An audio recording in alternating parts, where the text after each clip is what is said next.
am sure sports. You know me there, from coast to coast representing. I mean, I say this is righteous representing for Amari. You don't know, come get your sports over here from near and far. Boy. Me say I am sure sports, one thing me sure about. When me say sure, that me not doubt. Come get your sports, get it over here. Come subscribe, repost and share. I am sure sports, one thing me sure about. When me say sure, that me not doubt. Come get your sports, get it over here. Come subscribe, repost and share. If me not sure, that me not say it. Know who score, that me not say it. Never know no game play, that me not say it. If me never see no game, me no know who play. For your sports news, better come over here so. For your soccer news, then come over here so. If you don't love sports, still come over here so. For the day done, you are gonna love over here so.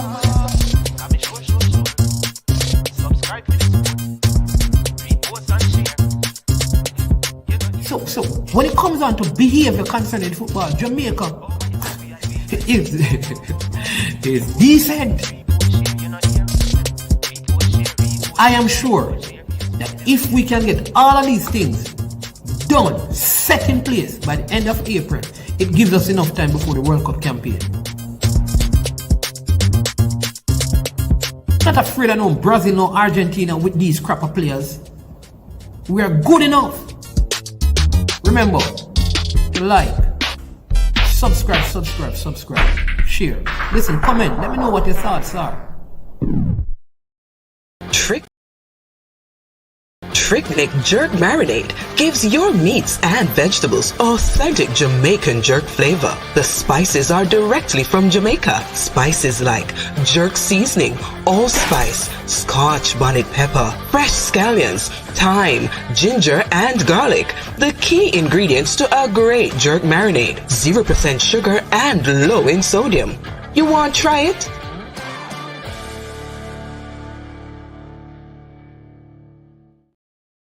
Made up of 18 Jamaican herbs and spices, add delicious, bold flavor to your next grilling experience. Flavoring sauce, a marinade, basting, condiment, or topping. Trick Nick Jerk Barbecue Sauce.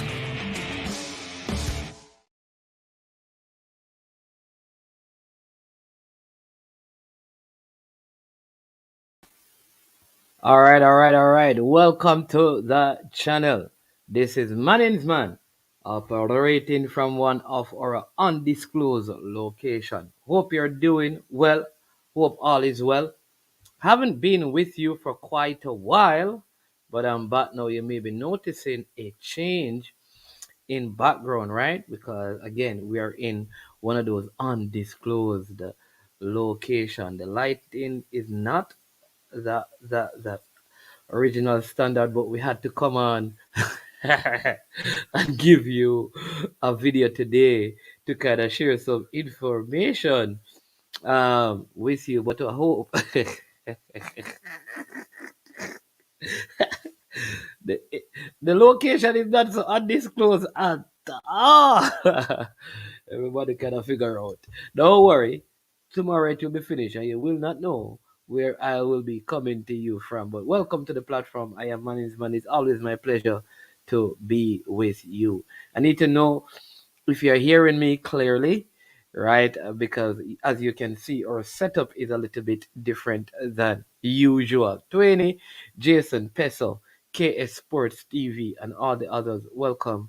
All right. We're going to speak about Amari, Bell, and Luton Town. We're going to talk about the implication of the missed game, hoping that one can be filled in. We're going to talk a little bit as well about the U15 going on and just some of the good feedback and how, listen, if I think some of the persons, right, who oftentimes complain need to come and see the reaction of the parents and the kids when they come out to like stuff like this to try out. You have to experience that. I want to tell you this. Some of you are no more Jamaican than some of the persons who live in the United States who have a desire to play and represent Jamaica. They are more Jamaican than people who live in Jamaica. Believe me, when I hear the passion and the heart, the stuff, the barriers, the hurdles that they have to go through, you have to big them up. You have to big them up. Some of these, listen, most of us in Jamaica, we don't spend money to get national trials or training. These people spend, it can cost a family sometimes um, 2,000 US dollars. 2,000 US dollars right now is like 300,000 Jamaican dollars just to have a trial over a weekend, right? And they do that because they have a heart and a passion for the country.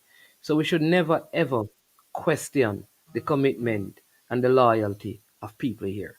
I'm just giving you an idea as to the financial cost sometimes just to travel from one state to another and to get themselves up and running. That is the kind of money you're looking at for some parent to move their kids.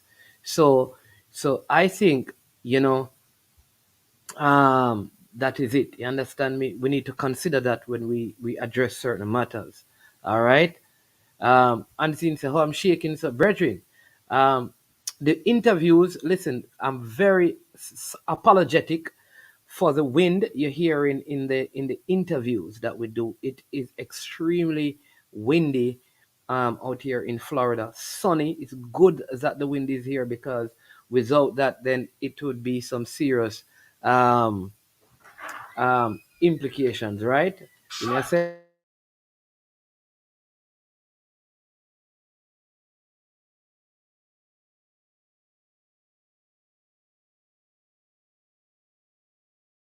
yeah, so it's very windy, but it is good that it is that windy because with the wind, what it does, it makes it even better because it is also extremely, extremely humid, right? You can understand the humidity. But what I want you to pay attention to is not the wind.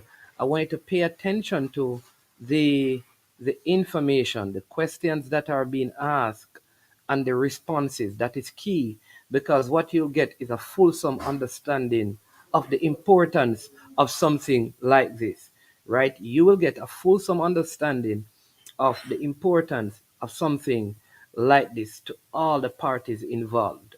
And when you have that fulsome understanding, you'll be better able to appreciate the need for, the need for doing this, not just where it was done, but everywhere you have a large grouping of Jamaicans to give them the best.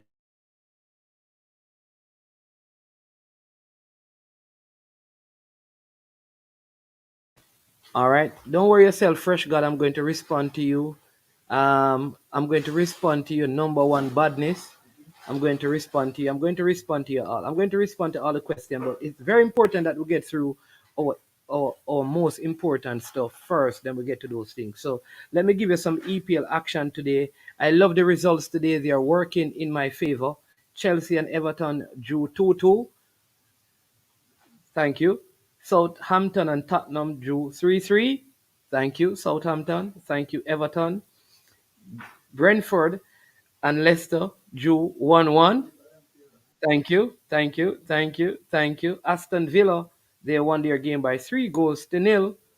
And yeah, Newcastle defeated Nottingham Forest yesterday by 2 goals to 1. And so those are some of the EPL results. All right.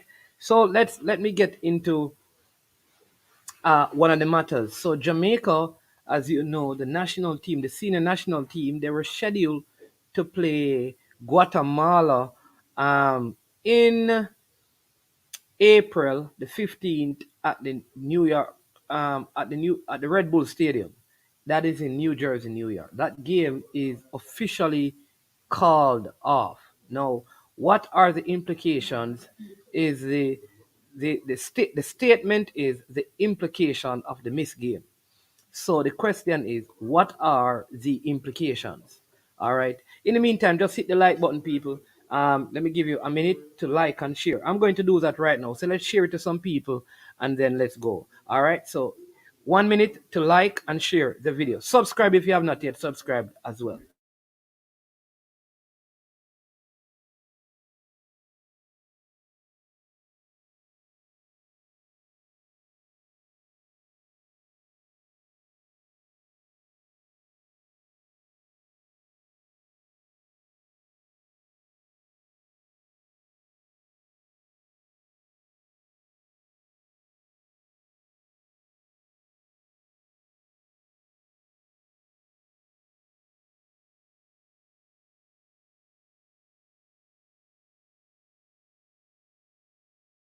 All right, so I just did, and I hope you just did that. I sent it out. Hope you sent it out as well. Hope you like, and if you are, no man, I did say, is he muted? Yes, I am muted. I muted myself so that I could give you the information and so I could give you time to share the stuff. All right.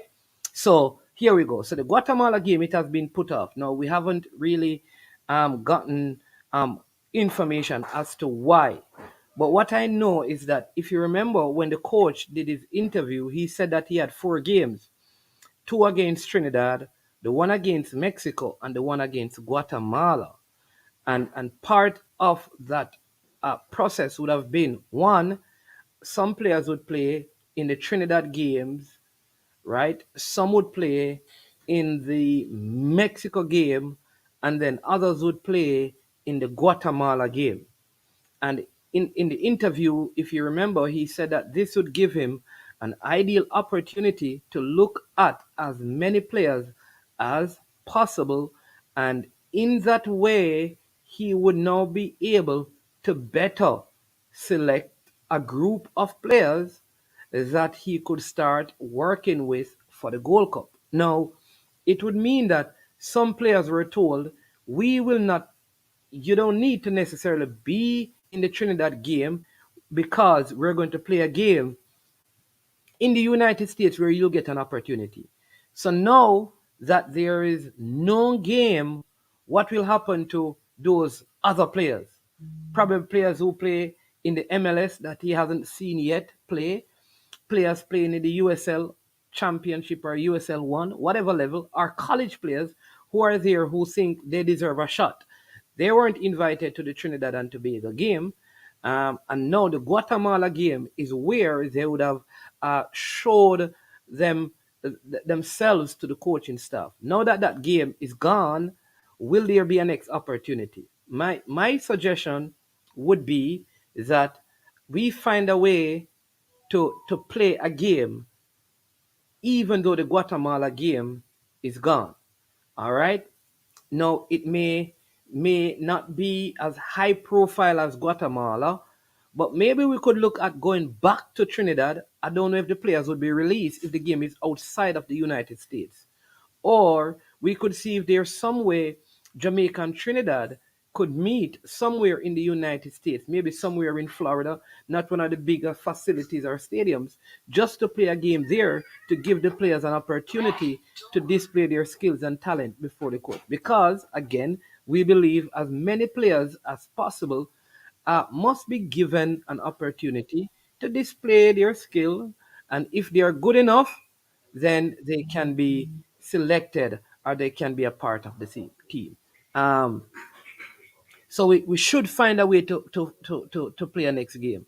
I really believe we have to find a way it would be hard for these players to not have an opportunity to prove themselves before the coach as to whether or not they are good enough. And I would prefer if the coach was able to make decisions based on his vision and not based on someone else's revision. Let me say that again. I think it is important that the coach makes decisions based on his vision, what he has seen, than someone else's revision. Someone watching the players and then having watched them, that person um, that person now give the coach an opinion. Not that the opinion may not be good, but preferably the coach should see the players. All right. So please, yeah. Thank you so much, Leighton. He says, thanks for the work you and the rest of vloggers are doing with the game last week, management. Respect, Leighton. Really appreciate it. Really a lot of effort. Really appreciate it, man. And thanks for the super chat. Always welcome. You understand me? And I also met. Should I get to the under 15? All right. So, people, I I have nothing to lose, and where I do something or say something, I will always be the first person to say I was wrong. So As some of you know, I'm not I'm not I'm not on local soil. So I had a very long day yesterday and a very long day today. So I have not been consuming myself with a lot of content. All right. But a few of my fellow persons on YouTube said that there was a challenge or a question saying that I should apologize. I don't even know because I wasn't hearing the conversation clearly, but I should apologize because I said that Amari Bell was injured. All right, let me say this: Amari Bell in the Wednesday game for his club, there was a collision late in the game and he was injured. Amari Bell's club was contacted. Amari Bell's club said that they were asking him to be exempt from the Jamaican squad so that he could rest because he picked up an injury. Now, here is what is salient and important. Amari Bell, having gone through whatever test on Friday, if you watch the video that I did yesterday, well, when I did the video, I said, barring a miracle, go back and watch it, right? I think it was Jason Guna, and I said to him, I will bet you that barring a miracle, he will not, because he picked up an injury. So anyone who says he was not injured,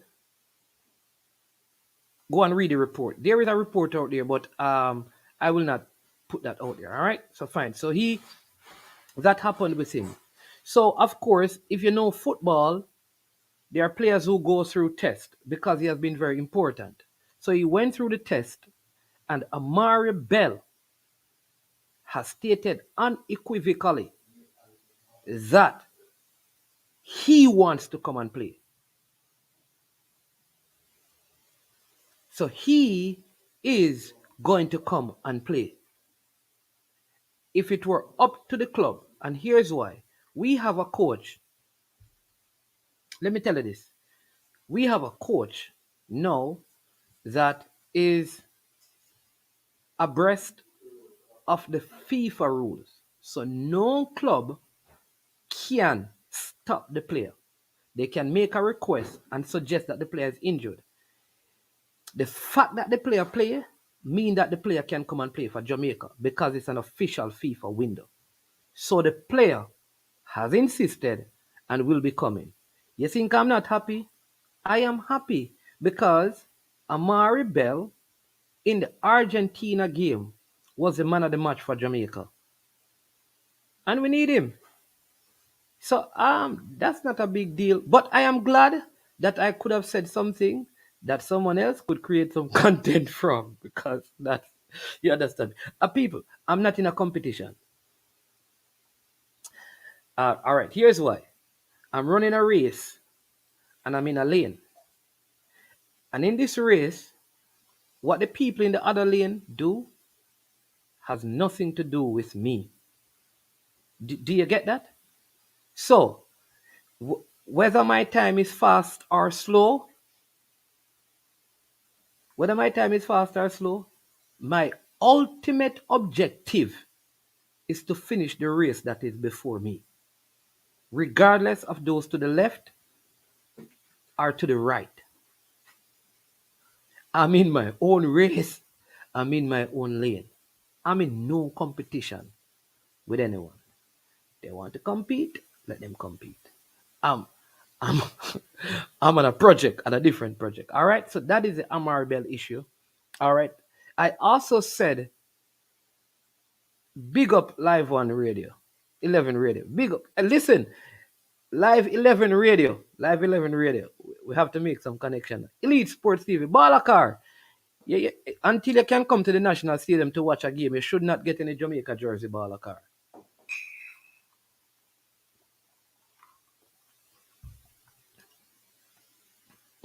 Yeah, Balakar. Balakar, until you can watch a game in the National Stadium. People, um, Alex, Alex said, right? The next time I'm passing in West Palm Beach, I must let him know. All right, yeah, man, yeah, man, yeah, man. I'm kind of crazy thing. So I'm in West Palm Beach.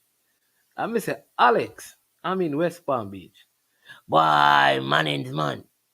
Yeah, you to come link me. Mr. Balaka, Mr. Alex, me just, you understand me? One of the birds them bring me in this jurisdiction. All right, move me here, and you still like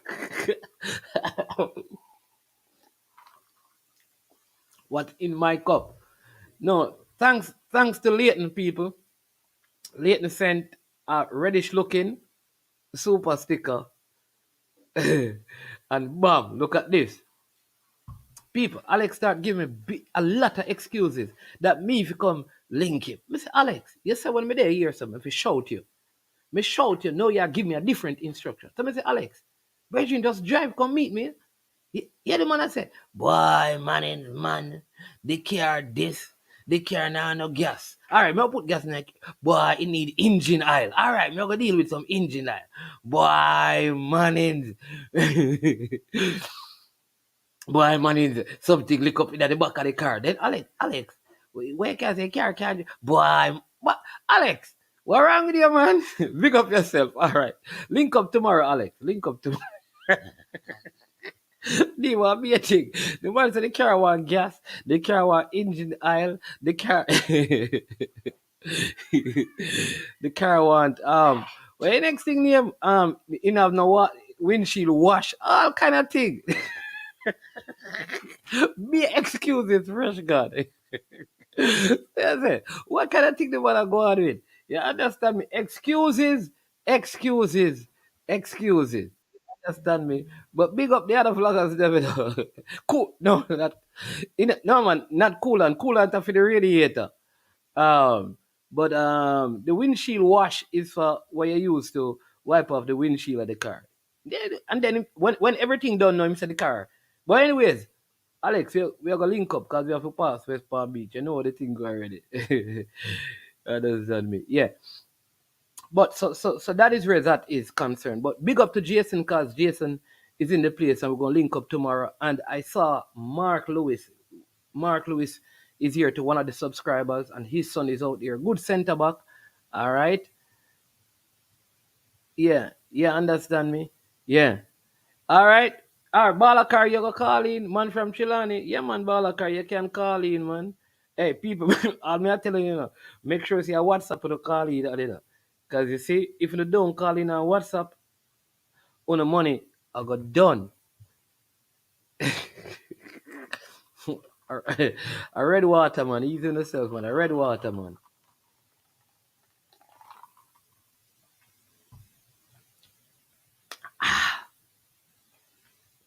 Red water. Yeah. Come on, hit the like button, people. So that is it. So I was going to say to you, I also said that the squad would have been dropped. And this is why sometimes the thing, what happened, the squad, there was supposed to be a press conference on Friday with the squad and all of that. But you know that it never happened because things kept on changing. All right? Things kept on changing. And so here's what. Uh uh the squad is known by and the players are known there. The players are going to be traveling. They shall be getting to Jamaica in due time, but there will be a press conference. And because there could be a release of the squad, but there will be a press conference. Excuse me. I'll tell you when the press conference is, so those of you who probably are in the media landscape can be a part of it. Let me see. Balakar, welcome to the show. Yeah, man, welcome to the show, man. Man is man. Balakar, you welcome me to the show. No, I'm just say, no, man, you don't go around, no man is man. We only happy right now, you can't tell me nothing, you know? You tell me nothing about no, come on out town for no match. You don't tell me, say me now watch no Jamaica match, and me now go show up, I'm catching all. Me make sure video after the match done, me make sure call, you know, me make sure call Auntie for video call, you know. Yeah. You understand me? And last night, or whenever you make a big statement and say, all right, ball a car, you go see you go with the ball if you know come. Man is man, me need a jersey. Me need a jersey, man is man. Say you want a Jamaica jersey. Yeah, the bet make already monies, man. All right, so we'll give you a Jamaica jersey. Yeah, man, me need it, man. Me have one already. Me have one old one, them, you know. You understand? Yeah, but you know that all a jersey need to be do is to be new is to be in a plastic, don't it? So you get it. Plastic or plastic up, you understand me? Yo, I really curious. Then a new jersey you get. So, Yeah. yeah, man, don't worry yourself, man. Me Yeah. link up here already, man. So we don't forward off and show you can see basketball. But what me I say, when the score a drop tonight. Monday. What happened is that the Monday. squad is out already, but we have to remember that sometimes with these things you have changing parts, because remember this let me just explain it. It's a very important game for Jamaica, because you see if we are able to top the group. Listen, people, I have a Surinamese that is coming. He's going to be talking to me. Hopefully we can get it arranged for tomorrow. I'm going to tell you why. Balakar, because you see what you just raised. Suriname actually believe that they are going to beat Mexico. You see, if Suriname beats Mexico, Suriname and Mexico will be on 4 points each. Jamaica will be on 5. And all Jamaica would need to do is not to lose to Mexico in Mexico. And if that were to happen, it means that we are in the Nations League finals. That's how crucial this game is, our semifinals. So it's very important that we get a result out of this, and I think that is why. So a draw good enough.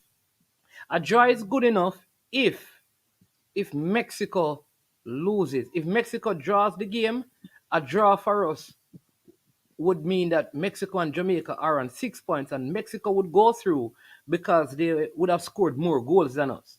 So the easiest pathway is for Suriname to beat Mexico in Suriname. So I'm going to give you some details from the Surinamese that I spoke to. I spoke to him yesterday. So he said that when Suriname was in the Gold Cup, right? You remember Balakar? They had a lot. The players who played for Suriname were all players playing in the Netherlands, but they were old. Yeah. So he says, what has happened now in Suriname and what is happening? He's saying that the players who they are getting from Netherlands now are like the Jamaican. You see how Jamaica got Amari Hutchinson and Dexter Lembikisa. They're getting a new set of players who are Surinamese from the Netherlands who are younger. And so they believe that just like Jamaica tapping into England, when they tap into the Netherlands, they're going to be a force to reckon with. And so they believe that they can get, they believe that they can get a result from Mexico. I think it's going to be difficult, but remember, Mexico is traveling to Suriname.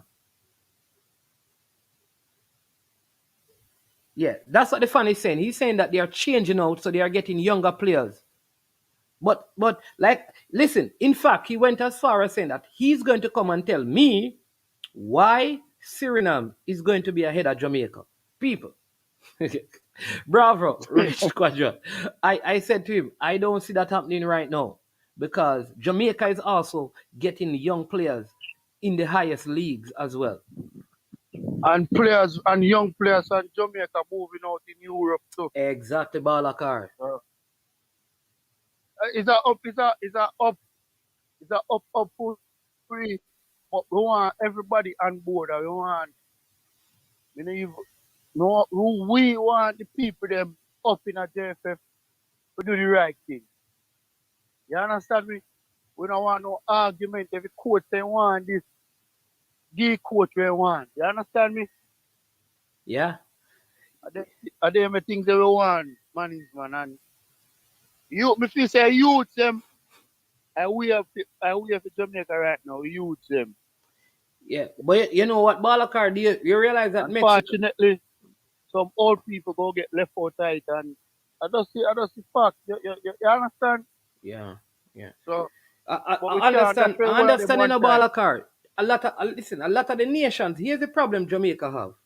You see, just whether our team is playing good or not, you see, I think like USA and Mexico would probably take some of the other nations lightly. You see, when they come on to Jamaica? No, they not take it lightly. Okay. So you know that you know what? No, go ahead. Anybody we send out? Yeah. Anybody we send out can beat them for any given day. But they not take it lightly. So you know what that mean, Balakar? They are going to rest. They are going to rest some of their players for the Jamaica game, Mexico. You know that? They are going to rest like at least a couple of their top players just for the Jamaica game. Okay. So But to tell the truth, all international football and club football are two different things still. yeah. What do you think about this, Balakar? XYZ Thompson says, Mannings, why no one asking the players to up their games, not just the coach? No, it's not every night the players have to perform. Not do that, man. Man is man, not anybody will make a comment and I watch the program. You understand? Okay.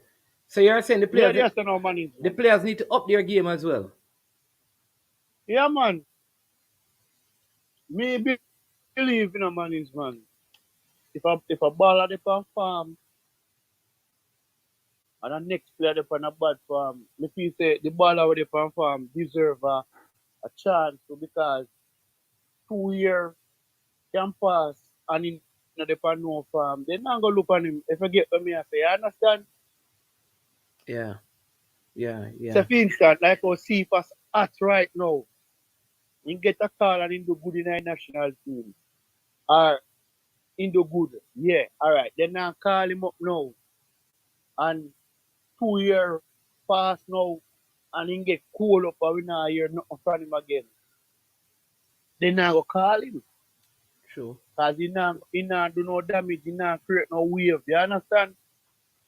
Yeah. No one they see now man can pop up and him do good. And club when they know. If the youth them by next year, we are doing in the next year or next 1.5 years, then not do good. When we see them on the pan, the program, we go say, boy, but then they are in club and they not perform. They not get no game, so why call them up when the next player they perform better than them? You understand? So we can't move the goalpost from them now, and then later, we not go move the goalpost the next week for them. Might as well if them up. We not say, if you call the whole of them one time, you know, man. You Yeah. understand? Because Evo, can we consider Kaim Paris as a country baller, because I know center and the close to Tulani. You understand what I say? Yeah. Him not the fan no farm like that, because he just come off an injury and he score as he come off. And you know, then take on the work mean. So me I say, like when must come off an injury. If him can get a call up, if him can rest or left the international break yeah, and then look for and see if I can see if I a call up, nothing wrong with that. Okay. More than Okay. call him in and force him and he go make a run and he injury will get worse or he hot up back or something. You understand? Yeah. True. That's a So I very must good, say, don't very worry. good point you make. How important you think is Leon Bailey's form going into this game, especially after his good game for Aston Villa today? Good game. What you, Wanna say, what you thought about wanna his say game? he have a good first half. Okay. Yeah, he have a good first half. Remember saying come off early, you know. You have a good first half. So I'm not gonna say him play overall good. The assist when do in the early, good. You understand? So but the two still enough man is man outside the whole of the wingers them right now for Jamaica. A one winger me they put over Cephas from Farm and a Bobby Reed. But as me Okay. say, me wanna start the two of them from the safe, one from the right and one from the left. Me they have one from the bench, which is Cephas and make Bobby Reed start. Liam Bailey can start on the next So, side. so based on So available which if so based on available players, you have named a group of players that you think should be in this squad. I don't see last time I on coaches this I don't see four winger them when they call out. Okay.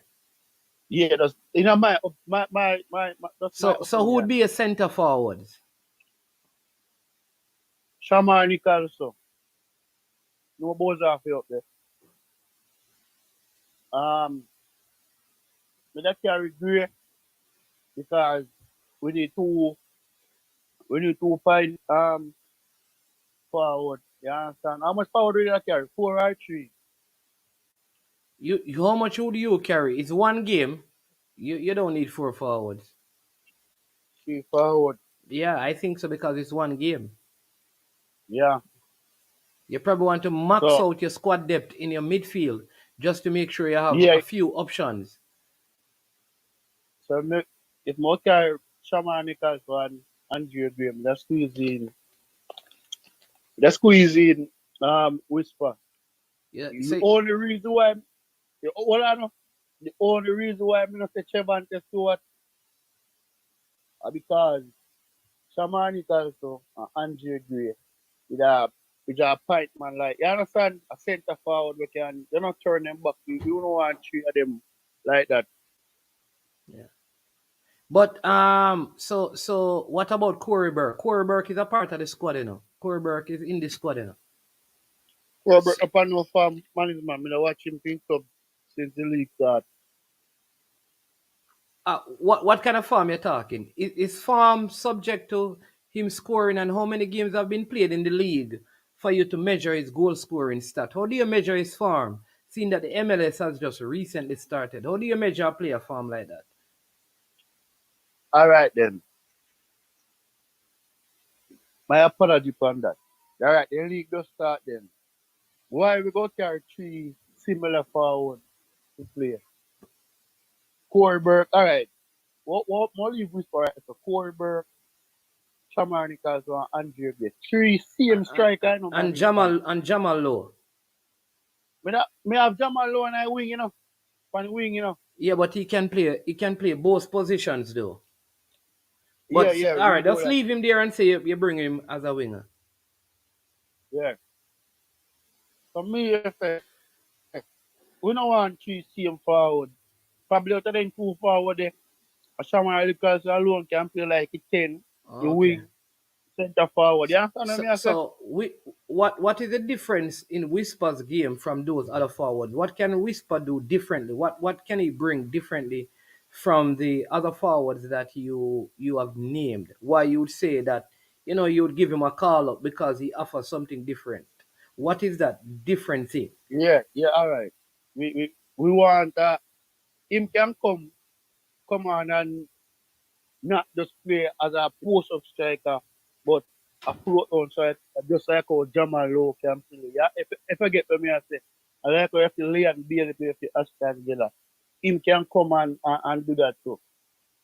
You understand? To say the coach want a post up striker in the last 10 minutes, Mhm. and he want a young, fresh baller come, make look a Weevil or Devil and, beat you for a goal. You can put him on and do that.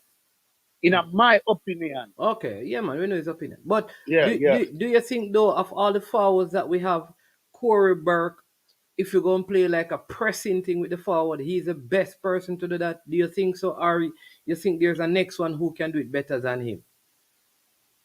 And maybe And on that Corber, basis, then the coach would probably look at him because he presses very well. all What right. what do you think? The last match to play against Argentina, we play Shamal Nichols and Mikel Mikel, Antonio, yeah, right? yeah, And in the second half, the coach take off Mikel Antonio. And yeah. Shamal Nichols did a run up there. So Shamal Nichols can do the work for we. Okay, Just as say. okay. You understand? And every time Corberg play for Jamaica, then take Corberg put on the wing like the youth a winger. So them first time coach time for the youth out there. So if the youth can do good in the center, me can't say he can do good in the center because the man play him in the center. You understand? Yeah. Every Um. time Corberg comes to Jamaica, I'm a play wing. All right. So this person said, Mr. United says, we won't have most of the ball. So taking Whisper is counterproductive. Him can't say we not got most of the ball. Me believe in my team and team where they come. Suppose we have the ball more than Mexico. Where they say? Uh, Cannot say that, I am big not man. saying that, I'm not saying that Balakar, but let's be realistic. Do you honestly believe that Jamaica can go there and outpossess the Mexicans? You really believe that, or you're just trying to counter the person's point? Both. Both sides. Both of them. Both of them. Man, this Yeah, man a football we play. The ball okay, game no scare nobody yard. The okay, last World Cup we got the final, then take then say, yo, $1 million Jamaica can't win. That's the Lawrence 16 from Mexico. I'm proud of all of them players playing at the game. yeah. Even when we got final, we get the final to win. But the goalkeeper mess up. The goalkeeper will come on. Unfortunate Andre Blake injured. And we get chance to score. So sometimes you have to believe in our team. Football will stop on nobody hard. All right. All right, Balakar. Some good points you made today. I don't agree with all of them, but you made some very good Yeah, points today. I know you're not gonna agree with all of them, but Yeah. sometimes you have to just Yeah. disagree if you agree more. No. We don't disagree if you agree. We agree to disagree. Well, Come Tony on, back say on say say, say that say that with me. Say we agree to disagree. yeah man, we agree to disagree. Yeah. All right. So do not say we disagree to agree next All time. right, man, we make mistake. You don't have to go and stuff. Remember something tell us say now. All right, but Whenever we just play now Jamaica match and in on televised, don't make nobody corrupt for the ball enough in video game. Video game time. You can't make it, you wanna watch it. all right, Malakar, bless up. Yeah man, pick up yourself man and you know take care of yourself in the street. Yeah, but all right, Malakar, cool, respect. All right, so Travis says, all me know, Grim is the coach, and any team in pick, I support it. People vex like a them own the national team. All right. Ishmael King says, no one is talking about Cephas. How come Cephas is scoring regular? No, man, we did talk about Cephas, man, and said that even Balakar just said that he thinks the fact that Kaim Paris is just coming off injury that he would call him. And even on the show that I did, I said the only reason why I wouldn't call Cephas right now is because the coach has not seen him yet, has not worked with him. And to bring him in a must-win game for one game, I think it is counterproductive. So what I would do if I were the coach, I would look at Cephas for the Gold Cup. He would certainly be a part of the team for the Gold Cup. I think that is what I am saying. I don't know about anybody else. Big up Drew Fortis 07 Brown. Up. All right. Bravo says I like Nicholson off the bench where he can come on and take long shots, hold up the ball and combine with. He did score in Mexico the last time. All right, he did score the last time. So, Fortis man, big up. You understand me? You put up the Woolmas color still, but we still appreciate the super chat. You understand me? You have to make sure that it in your school color. You know? You can't say Fortis and go yellow. You know? Notice brain drain. Whenever I put up super stickers, they're always green because he's from Calabar. You understand? Uh-huh. Yeah, Cephas is really right up there in his league. He's doing very, very well. And so, yeah, that's true. Rob Simit says, we can't be, I think he says taking, not taken. I think he means taking people to this game of potential. This is a must win match. This is not a friendly. Bring who is ready. All right. Peso says Boza came off the bench today in a losing effort. People can call in, and let me know. Yeah, I think I don't believe Balakar really believe that we're gonna go into the Azteca with or without fans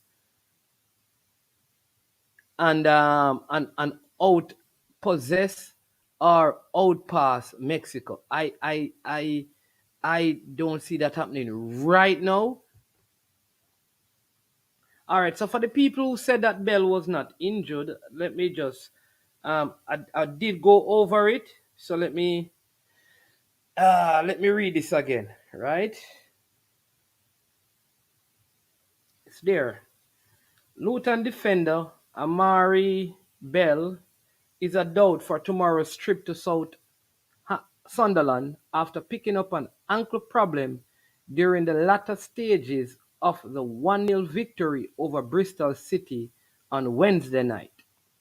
The 28-year-old has been in supreme form for Town in recent weeks, particularly when moving to the left-sided centre-half role, and has begun Luton's last 14 league matches, failing to start just 2 games all season one due to suspension. We have my friend here, New York City so nice, you can't name it twice.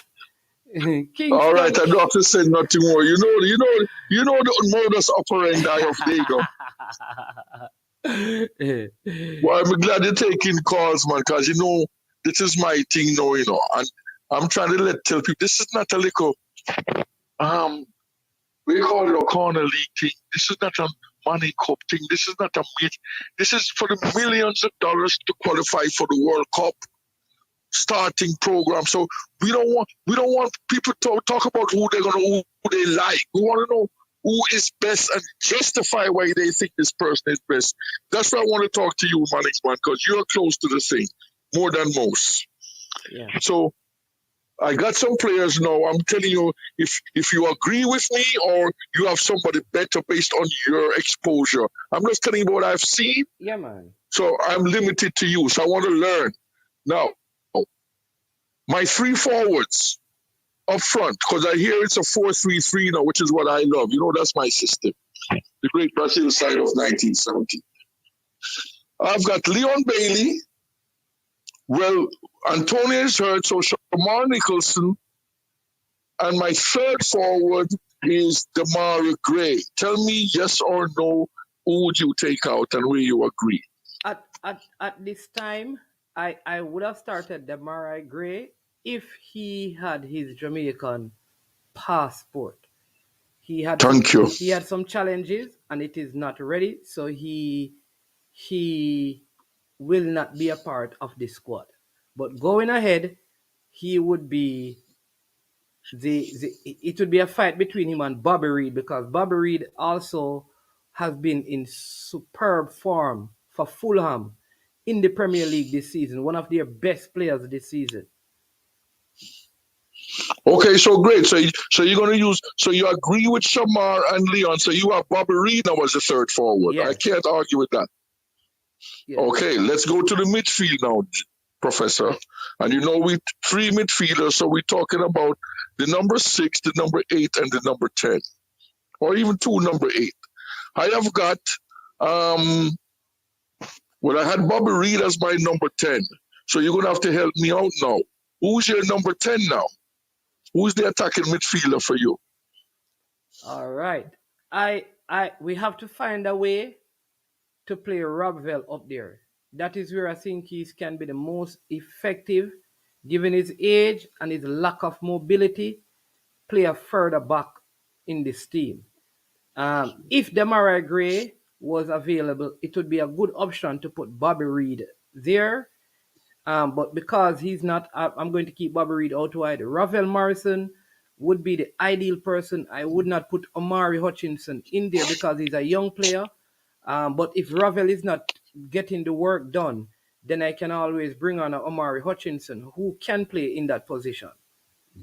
But right now, Ravel is my best option for this particular game. Right now. Okay, so my other midfielder is Daniel Johnson. Yeah, undoubtedly, he is the man right now for that position to me. So we're doing good so far. When you and I agree, there's problems in it. There's problems. When you and I agree, 2 great minds agree. So who is now going to be that number 6? That is because I was going to use. That is what I want you to, number 6. That is what I want you to help me with. You know the best number 6, you guys. You Tapa left out at Jamaica. Keith Simpson now he's in foreign now. No man, Keith Simpson is playing for Waterhouse. I think he's even playing He's center. back? Yeah, he has been. He's a politician now. But he plays for What? Waterhouse at centre back. Yeah. Isn't he? No, Isn't I he? forgot to call him and deal. My godson can't deal with me, sir. Isn't he? The last time he was here, me and him drove to. I left him in Boston, Massachusetts. No, man. He was involved in politics and he is now back at Waterhouse. I think he's not even playing in midfield. I think sometimes he plays at centre back. And when he plays in midfield, he plays with a player called Howell. Yeah, man, I know. Is that the original Howell out of Excelsior? No, probably not. You'll be too old. No, you'll be too old.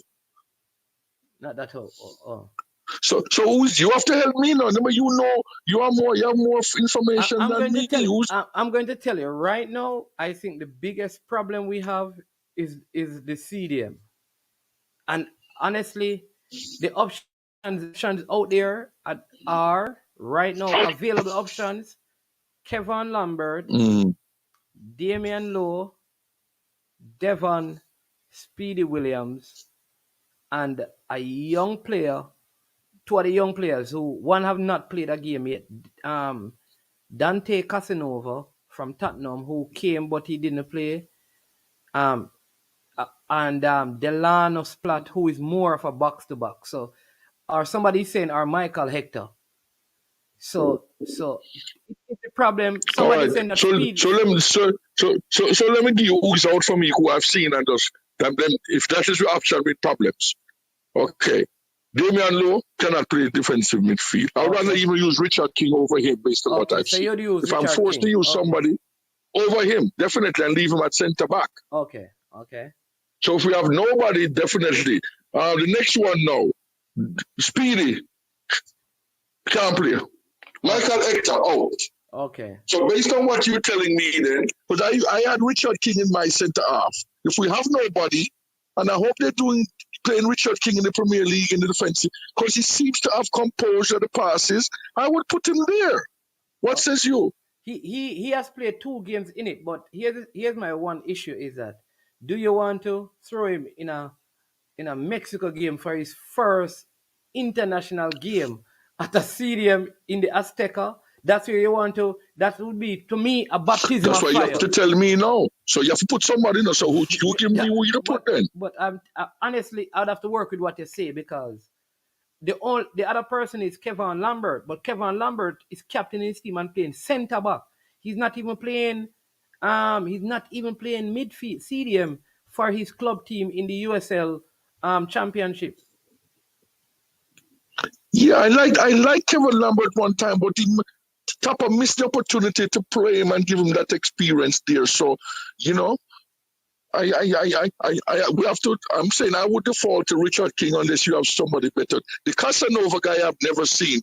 These youngsters to me, you have to bring them in the team as understudy, like we do in America. But I don't know if he can put a youngster now to play in Mexico in a do or die game. Yeah. And there's a next guy called. There's a guy, there's K-Roy Anderson, like Big D Len says. But these guys, like I said, that they have not played with the team. They're just getting their documentation. Is this the game you want to put them in? And then you have this guy called John Russell, who, even if he gets his paper, it will be like next week, Friday, at probably the earliest. Do you want to just get them? They have not played yet and put them in the Mexico game. Remember when we played Mexico, Speedy actually played midfield, CDM, with Anthony Grant. And when we played in Jamaica, I remember. And when we played in Jamaica, wasn't it Kevin Lambert and Speedy that played in the CDM role? And in the game against Mexico out here, it was both of them. So, Diego, honestly, anybody people say I will work with because it is one of the hardest positions to find a player. And this has been happening since probably Jason Morris and Rudolph Austin. And probably Shartman, Richard Edwards. I don't know if we have really had like any CDM of any top class recently. And what my guys in the dashboard, CDMs even worldwide, special CDM are not that easy to find, Diego. That's what they keep telling me. Exactly. Well, okay, so then you're not gonna kill me by using Richard King and then use Damian Lowe and Pinnock as a centre half then. No. I'm okay with that. If that is our last result. Here is the $1 million thing now. I'm having a big debate now with somebody in the diaspora. They're telling me that at right back, there's a gulf, and they're gonna start this guy, we name Limsiki over West Harding. I've been watching the championship for 2 years. What says you now? Who's your right back between these two? All right. So Dexter Lembikisa was a player that he actually made the under 20 team, but he had an injury and he didn't get to go. All right. Some people felt like he should have still been called up and he should have still gone because he was here training with them. He plays for Wolves. He can play left back and he can play right back. The thing is that if you remember when we played Argentina, Javier Brown played. It was the first game for the coach. And Javier Brown played. Many people felt like that was the best game that he has ever played for Jamaica. And so some people have said, since the coach coached him, he has looked at different player. And he is playing at his club in the MLS. I have seen him in the MLS, but I'm not really over it. I'm more impressed with looking at West Harding in championship, and I've never seen Lim Lamkisi or whatever the name is. He was the one who played in the Trinidad game, you know. He played in the That's what I'm game. saying. Yeah. And I haven't seen enough of him to play him over even Javier Brown or West Harding. Yeah. But somebody's telling me he's a must pick and he's a golfer ahead of them. I'm saying, where have you seen this player? And he's an under 21 player. So I'm just asking you, who would you select at right back then? Personally, just because. Hey, I gotta tell you this, you know. You see, me never. Hey, Javier Brown messed me up in the Mexico game that too, you know. Yeah, man, I think he needs more time. I yard here now. But this guy named Lembikisa, I would give him the edge because the coach has had him for a while. He hasn't had a lot of time with Javier Brown. I would give Lembikisa the edge. But I don't see the golfing class right now. Okay, so you would be your starting right back against Mexico. Yeah, I would just because over West Harding. Yeah, man, over West Harding and Javier. Because to me, right now, it would be either Javier Brown or Dexter Lembikisa. And I have nightmares about Jamaica versus Mexico and what Javier Brown did in that game. We held Mexico and he basically came off the field. I don't know if people remember. He came off the field because of some cramps madness business at the stadium. We ended up losing that game, having held on for so long. Yeah, so I would let the so then. Yeah, I have not seen enough of Lembikisa, so I'll default to you. So since Lee is not available, why not play Lembikisa at left back then? No, and then leave the right back open. No, man. What happened now? On Wednesday when Amari Bell played, he had an ankle injury. Right, he had an ankle injury, and but he has recovered and played. The club actually said that he needed rest, but subsequent to that, the JFF with the FIFA stipulation demanded, and Bell wants to come and play. So Bell is going to be here, and Bell was man of the match in the coach's first game. So Bell has to start at left back. Oh, great. Yes, I like Bell. Yeah. Okay. And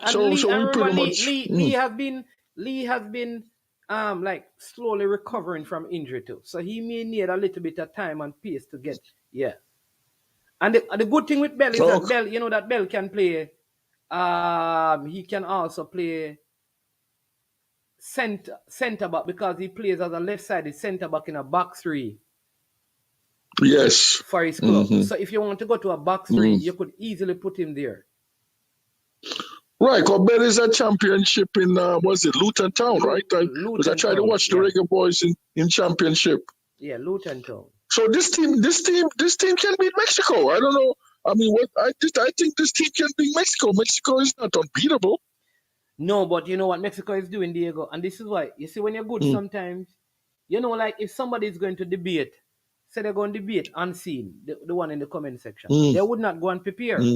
But if they call the radio station and they hear that they're going to debate Diego, they're going to prepare because they know that Diego is real competition, but unseen is a joke.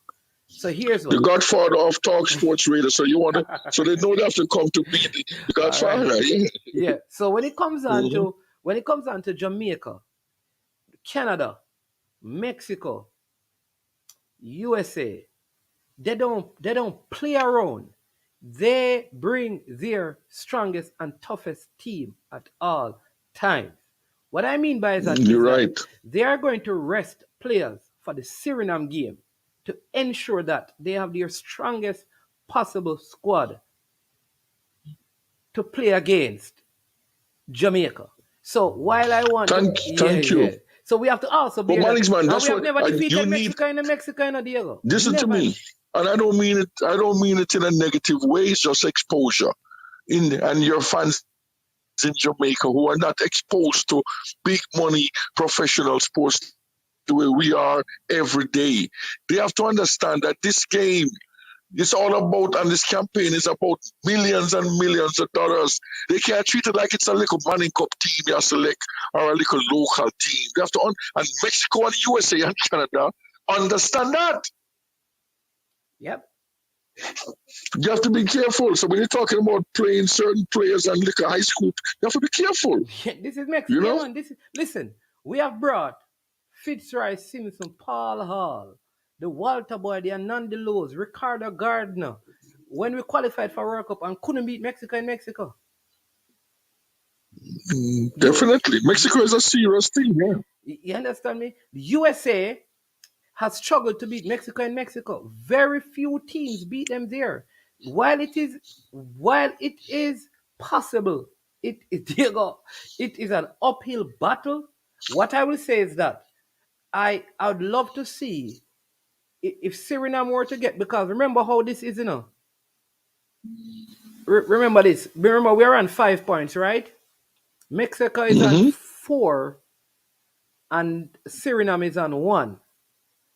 You see, all Jamaica had to do was to beat Suriname. You see that game over in Suriname with the whole heap of, what they call it, flight business when the players didn't want to go out. You remember that? Yes. That is what has put us in this position. Must-win position, you're saying, because Mexico only needs a draw to go through. Because if we had defeated Suriname over there, we would have 2 more points, meaning 7. All right, would have been in a better position. What I'd love now is if Mexico loses to Suriname, it will be interesting how they approach the game against Jamaica, because Mexico lose to Suriname. Is that what you say? In Suriname, because the game is going to be played in Suriname. No man. That ain't gonna. Good luck. That ain't gonna happen. That ain't gonna happen, Papi.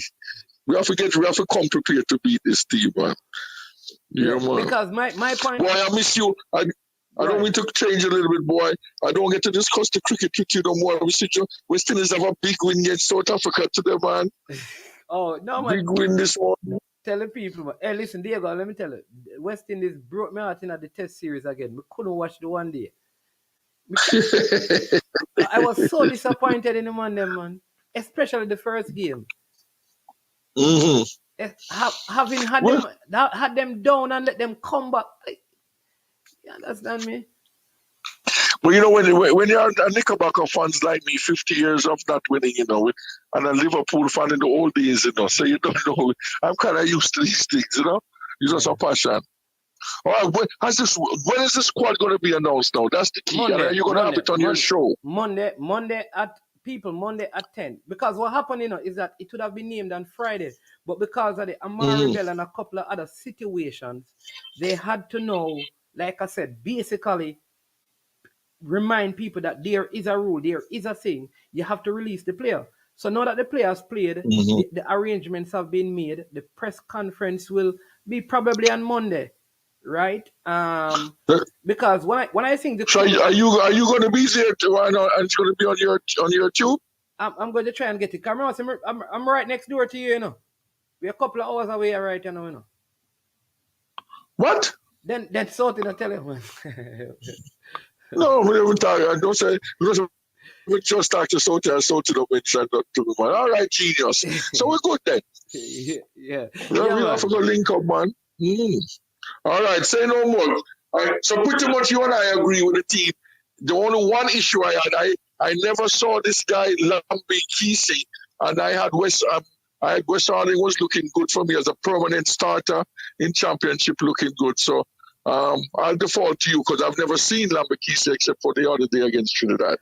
I don't have enough sample size, you know. Yeah, man. I think the only difficulty we have is goal in midfield. What we're going to do there. I said then let's try King and leave Damian Lowe and Pinnock at the centre backs. Yeah. I saw also that Leon Bailey came off early today. I hope there is no injury because almost every time he's supposed to come and all right. I hear the big phone ringing. There you go. All right. All right. Say no more. Yeah, all right. Cool. All right. That was Diego. He said he's the king of talk sport radio in Jamaica. Hold that big deal, Len. You think you're bad on debate? Any one of you? Call the sports desk, them call it, and challenge Diego to a debate. Oh, Mr. Porter, yeah. No, man. You know, the location, not so deep. The coach means in a reveal my secrets. Mr. Porter, man, everybody know where I'm at, man. Me have to make some adjustments, man. You understand me? Yeah. Wayne is asking, management, do you know if JFF contacted Amari Richards? And do you know if Marcus Edwards of Sporting has Jamaican roots? Sporting knocked out your team. So we have to add that part. Wait, me not talking about to answer your question. We have to add that part, but they knock out my team. Me not answer your question. You have to take out the part there, tight. What Sporting knocking out Arsenal has to do with Marcus Edwards having Jamaican heritage? Take out the part out of the thing, man.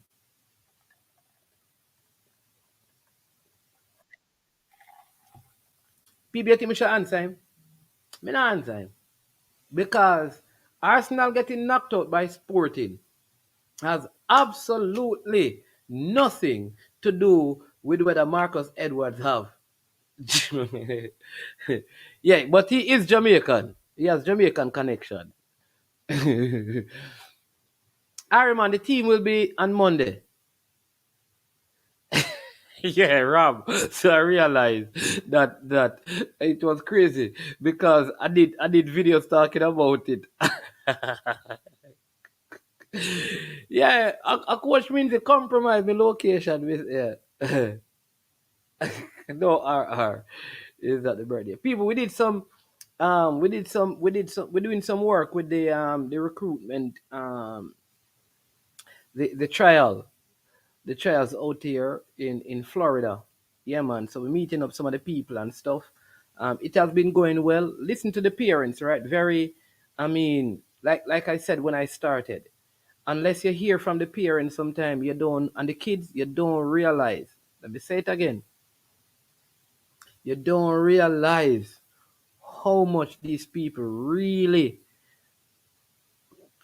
really, really want to represent Jamaica.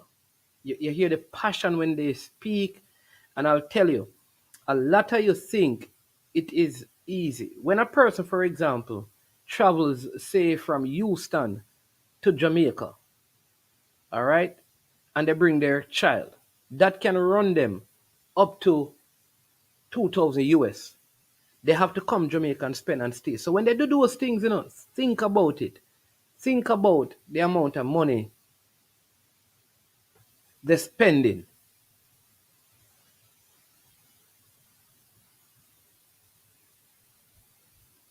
Think about the amount of money that they are spending. And when you think about it from that perspective, you realize that it costs them just Jamaicans just like us, but a lot of times it costs them way, way, way, way, way, way, way, way, way, way,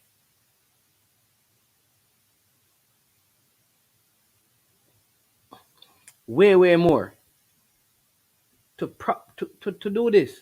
I am telling you.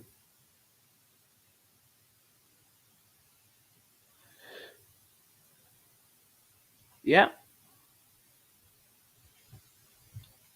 cost them. And so sometimes we say that, oh, them doing this, them doing that. Do not do that because the level of commitment that it takes for them to represent Jamaica sometimes it is amazing. Yep. So kudos to all the committed parents. You understand me? It is a big deal, and we need to continue to show respect for those who do that. Do that. You understand? Yep. Listen, I am telling you. I know that there are a couple of highly talented youths in Jamaica. You have a couple of youths at Mount Pleasant. You have a couple of them at Campion. One thing you can say, whether you want to believe it or not, there's always some good talent at Phoenix. There's a youth from Manning's named Kajay Williams who played the Costa Cup. His brother is Javin Williams who plays centre back. Very good player. These are a group of players that went with Eric Rademacher to yeah to the Netherlands and dominated. I think they should be going back over there shortly. Again. So let me tell you this. But I am telling you, I see a couple of players over here. The man them have touch. PBS good surfaces. They may not be as fast as some of the Jamaican players. But you see, when you have quality surfaces, when I'm telling you, if you just I'm going to try and get you some clips. If you just look at how these kids pass the ball. Remember, they just came in. They weren't being coached as a team. They weren't being prepared as a team. They don't know each other. They call each other by numbers. Like number 10, number 9, number 8. Hey, pass it, number 6. Listen, it is so good to see it, right? There are some very, very, very, very good talent. Now remember that, like you all, I am just a YouTube coach. So I'm wear glasses, so maybe I'm not seeing good. But I mean, I think that there are some very impressive ones there. But it's man saying that, so I can't when I take what I say with a grain of salt. Like, I remember that we are just YouTube coaches. We're not like unseen. We have a D license. I'm not talking about D license. A D license. You can't be understand me. Unseen have a D license. So unseen would be better able to spot the talent than man in his man. Yeah. There you go. Jason can tell you. Jason, so many times if you call in and explain to the people.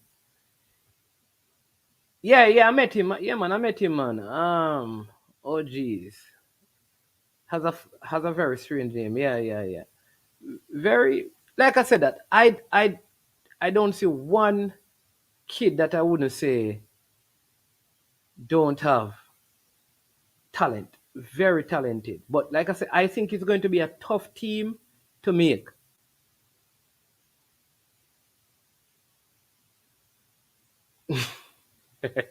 Because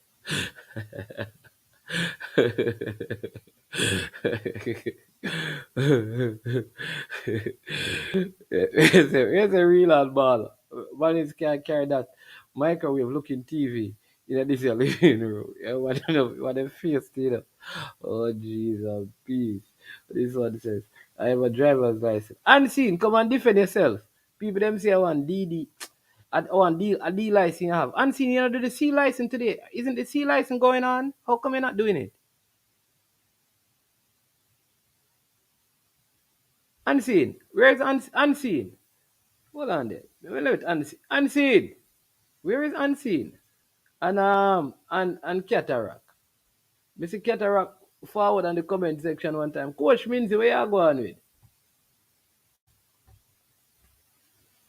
Hold on there. Yeah. And I met a farmer, big baller from St. George's, you know. Them call him Ernie. Yeah.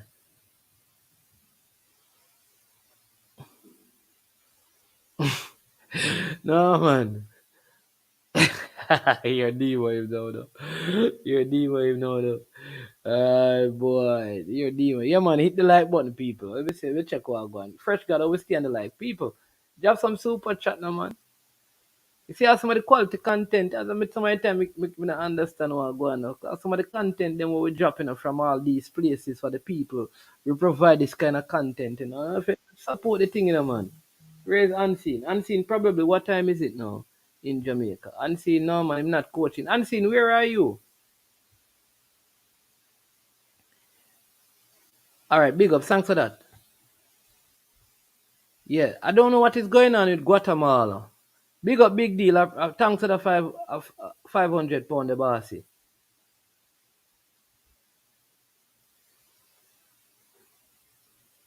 So let's see, Dim. A lot of people are actually planning on going to that game. Hopefully, they can squeeze in a next game. You know what I think Jamaica should do? I don't know. I have this idea, right? I wonder if Jamaica, you know, they have St. Patrick's. They just had what? St. Patrick's Day in the States, right? I'm wondering if during this time Jamaica could play a game. Big up Data Boss. Data Boss, what you have go ahead with? Yeah, man. So listen out on I named some of the listen, you know people, I've actually named the, the entire squad.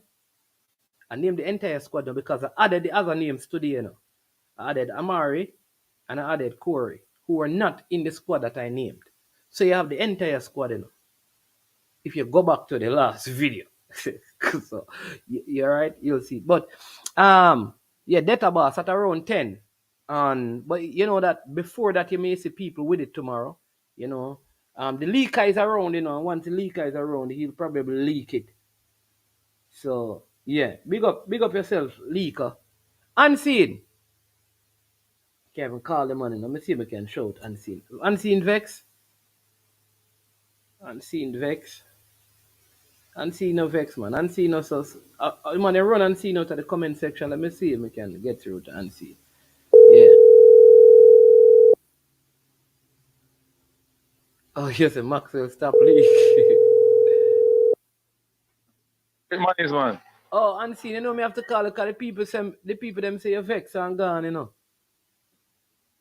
Yeah, talk about. And through me send you all them say because them are talk about your D license coach, your D license certification, you get upset and through me use you as an example. Them Hold say on, you're live yeah. now? You're live now? You're live now? Eh? Yeah man. You're live now? So you never know me live in the comment section. You know you're live, man. When you think you come off a live, you call me now. No man, you're up on the live, man. Oh, me live. Oh, yeah. What's the question? Yeah, so talk to me now, man, about your squad. Give me your opinion. Oh, my squad. My squad, you know, my squad are the most the first nice squad. Yeah? You understand me? I say? You'd have him as Yeah, one of and the me not agree with your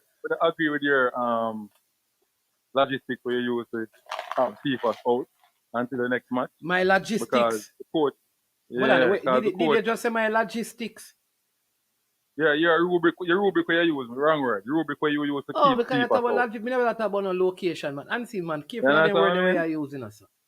Yeah, Yeah. the rubric where you use to keep FIFA out. Me not agree with it. Me keep CFAS And then out? now, All right. no Okay. man, me talk about your rubric. Me must have your opinion, you know. Me Okay. not agree with it. Okay, what did I say? So you say because the coach haven't seen FIFA, and then now you would say to Balakar say like you have said then you want Corey Burke then at the squad. So me say the coach not see Corey Burke neither. He never work with Corey Burke. Really? The coach referee Corey Burke already? Yeah. When? Corey Burke was called to the Argentina game. I never remember that. I never remember that. He I never remember play. that.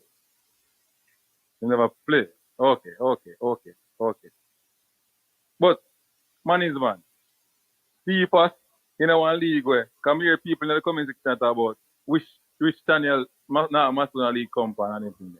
When I tell the people them say the CFAs are playing a qualification for UEFA and Europa. As the man come from UEFA JPL and Europa. and Europa qualification.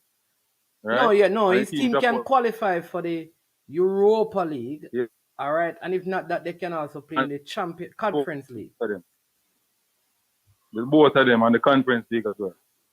So when you tell the people them that. So on a piano football, CFAs are play.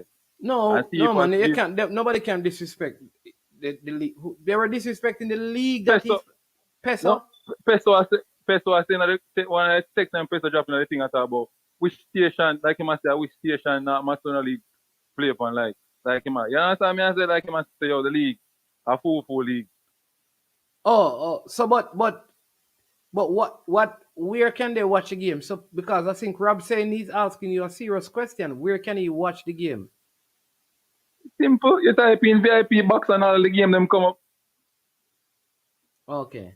Rob Smith no but you know the truth is though, unseen. You know when you look at some of those leagues, I don't know if it is the quality of the videos that they provide, but I would not say this where CFAS is at. It look like when you look at this, they don't look like the leagues that we generally watch across Europe. Like even the championship to me is way ahead of most of those leagues when I look at it. And maybe it's because they don't get the type of videos and stuff like that as with the championship. Right. Them not really get the type of money like with championship. I'll put it away. Some look funny.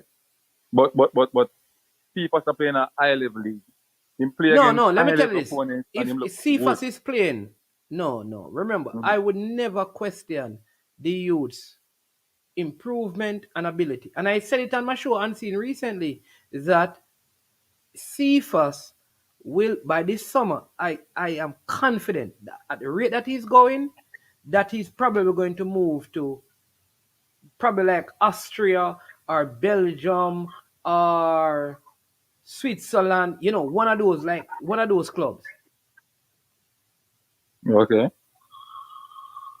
Yeah, man, I think he might get a move, if he baggy in 10 or 15 goals, for the season. What about this one? Dave Jackson said, Mannings, man, you know baller, and you know McCarthy is the best CDM in Jamaica.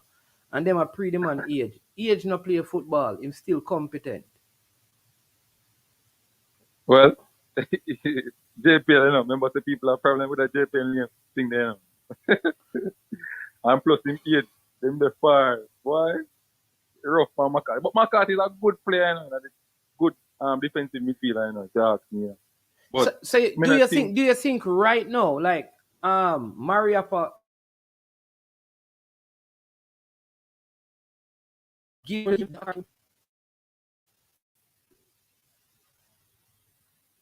Unseen? Yeah, you know yourself. Yeah, do you believe that a Mariappa at his age offers more to the team in terms of playing than a McCarthy would? Yeah. Mariappa, the system. Okay. He's not that physical like how we used to him to be, but at this time you're going to a big game like Mexico game. You don't want to experiment at this time. You want to go there with something you're sure about as a coach. Yeah, so you're sure say Amari Bell has a perform. You're sure say Mariappa have experience, but you don't sure about McCarthy. So it's a sure thing. And then now, if we say we are trying to carry down the age, the average of the age in terms of the best players in the world, we need to look for younger players. Because when you look at the teams, them, with the well, the young players, them I get the hype. The younger players, them I get the hype. Mostly, the younger players, them are the well. You understand me? In France. You know? Yeah, but you know what Argentina, though? It would have been stuff like interesting that. to see what because Yeah. I think in terms of quality, I believe that McCarthy is a better quality player than Harvey and Jashawn Anglin. That's But man me. is man. But the age, like But you man said, is the man. age is an issue. But that's Yeah, go but ahead. man is man. Yeah. Boy, them jump on Ghana off. Yeah. I mean, you nobody talk about Purcell. Purcell the best defensive midfielder in the country right now, not the JPL. Yeah, but unseen, you're based in that. All them Ghana off. Unseen. Was Purcell Yeah. playing that position last season? No. I talk about this season, man. Hold on. This season, I talk. Yeah, man, this season. How many games have been played since we played Trinidad? No, we're not playing Trinidad. We're not playing a game.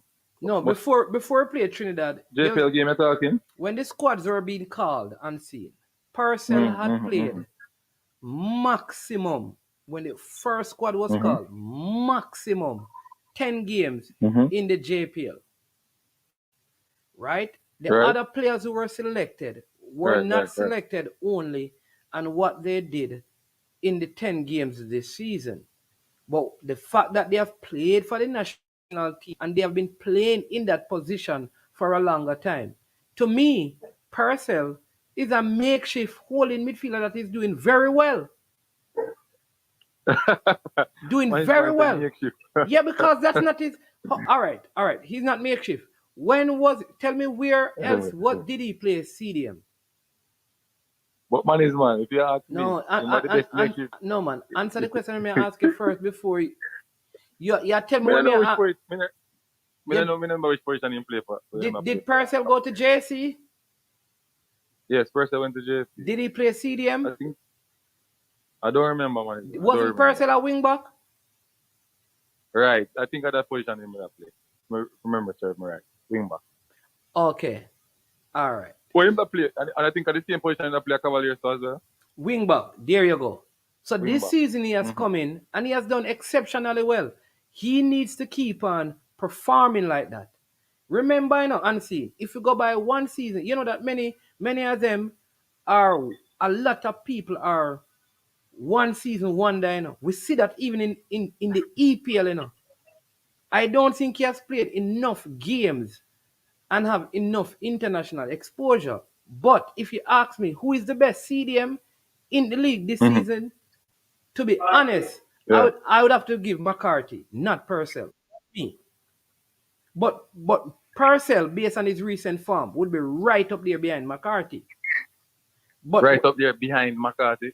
Oh, you're doing it by 2 years, two seasons. No. This season, McCarthy to me has been the best CDM in the league this season. I think he has been better than Purcell, except Purcell team has had better results than McCarthy's team. Not the result alone, even individually. Purcell have more man in the match performance than him. Yeah, unseen, but that has to do with your team. In other words, you get man of the match when your team wins. It's more likely. No, you don't get man of the match when unseen. your team wins. Tell me one person who lose a game and the player will lose get man of the match since the season start. Tell me one game. No, man is man. Me not find nobody to tell you, but me say it don't happen all the while like that. So me say you know that too. Unseen. If your team losing, it's highly unlikely that players on the losing team get the man of the match award. You have to like 3 goals. You score a hat trick. So the same thing I say, no man is man. It's highly unlikely, but it don't work all the year. It don't work all the while. But this season, this season, what I am saying though, unseen, is this: that McCarthy's team has lost and drawn several games, not because of him, right? I'll give you an example. Fabian Reed, I think, created havoc on a team. All right, but and scored. Arnett won, but Purcell got man of the match. It was close, but he got it. Right. Right. McCarthy. Right. dominated the midfield, and his team drew the game. And a centre back got man of the match because no goals were scored. Right. So it's very difficult to kind of measure. All right. So we can get our next one or you then. Me and you are military do team of the week, right? And we can bet if you go up on Instagram now and look on the team of the week, then person in 3/4, almost all of them. No, all right. So here's the thing. Let me tell you this. me a military gunner, brethren. All right? Me a military gunner, brethren. A lot of times, me not agree with you on military gunner team. And not only that, you only can pick a team. A lot of times, when you pick, it's when I pick up a team of the week, I pick it based on the games that I watch, not the results that I hear. So, for example, you see if I hear that a man score 2 goals and him team drop 2 love, should I put him in my team? Because him score 2 and I never watch a game. Okay. So when I'm naming my team of the week, it's not necessarily the best players for the week, It is the best players that I have seen for the week. Right. Because I don't see all of the games. So there could be better players. What I'm saying to you, do a Purcell may be in the team, it may be because he has watched more games with Purcell playing. That could be also it. But I'm not him alone watch the game. Then me watch the game too. I mean, I agree with Purcell being the best. But Ansi, I've never heard you disagree with an Arnett Garden player being on any team. Remember, of course, we disagree sometimes. No, I can't recall. But Ansi, you know what? No, me not tell you that. I tell military. Oh, well, you never tell me. Yeah. You never start telling me that. Yeah. But let me ask you this: Do you know that you were saying the same thing happened? Marlon Martin was having a good season last season. One of the best. You said that he was the best CDM at one point, and he should be in the national team. Right? Me alone said. No, me never. I never you alone. I mean, I thought though. Oh. Yeah. Go on, right. So you said that. Do you believe that he should be in the national team? No, man, I'm going to pull up him socks. Do you believe that he's one of the best? Do you believe he's the best midfielder in the thing? The best CDM? Yeah. Right now? Yeah. On the bench. Best CDM in the league can depend today. Yeah. Eh? Okay. Am I ball and me talking fair? All right, so here's no man. Here's what I am saying to you, Unseen. Let me give you this, and then we'll go to database. Let me say this way. Therefore, my point now comes back around. A player must show by consistency. This is a national team. This is not this is a national team. If it were that you're testing out people and trial, that would be different, right? My point is the fact. I don't think based on 10 games, you're going up to play an international team. And in our JPL, a player who's not a CDM over the years, played 10 games in the position in the JPL, and you say that he should be in the national team. Because I think the levels are so far apart, in my opinion. But I agree with you that sometimes when you're just looking at players and form, you have to call them up. So maybe you could have been called up for the local squad to train and prepare. Right. But you and I know that squad was really called up a little bit before he started hitting that form. True. But man is one. All I'm saying that if we are in trouble and if we are in difficulty, we get in a CDM at the moment, right? And we only have between Purcell, Harvey, and McCarthy to pick them. I would pick Purcell. You know why? Because Purcell is performing right now based on form the best out of all three, and he is young. Really? He's young. He have age. Purcell perform better than Harvey right now, and McCarthy.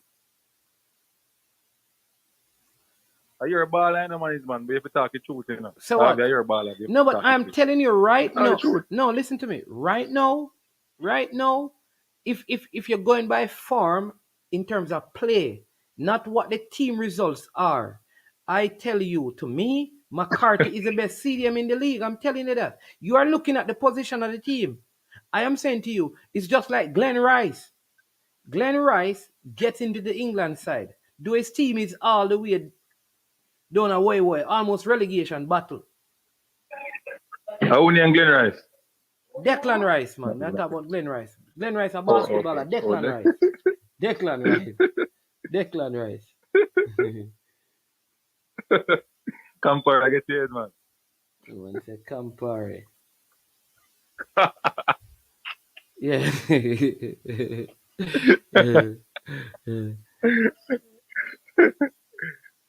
Yeah. But everybody have different. But I agree with Data Boss. Data Boss say you shouldn't name a team of the week if you haven't seen all the team for the week. If that is stupid. We are going to see all the team of the week. Impossible to see all the team of the week in Jamaica. Data Boss, what I would say is that you can't, when you're naming the team, you must say, based on the games that I have watched, which is what I say. I say, people, based on the games that I have watched, this is the team of the week based on the games that I have watched. Simple. So, man, would you agree that? Would you agree that? Arnett Garden, Cavaliers, and Mount Pleasant playing the best football in the league so far? I don't agree with that. I don't think. I don't think Malines.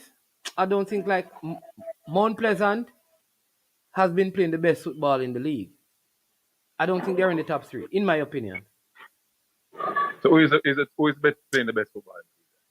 Arnett Gardens is number 1, and Harborview, I think, has been playing some good football. Those 2 teams, and then Cavaliers. So Harborview.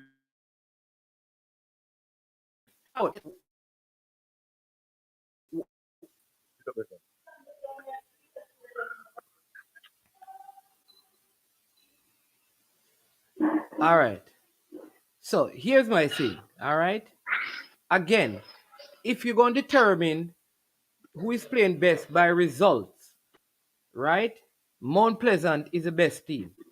The fact that you don't have Mount Pleasant as the number 1 team in terms of because it means you're not using result. So if I'm not using result, I watch Harborview play, and right, Harborview,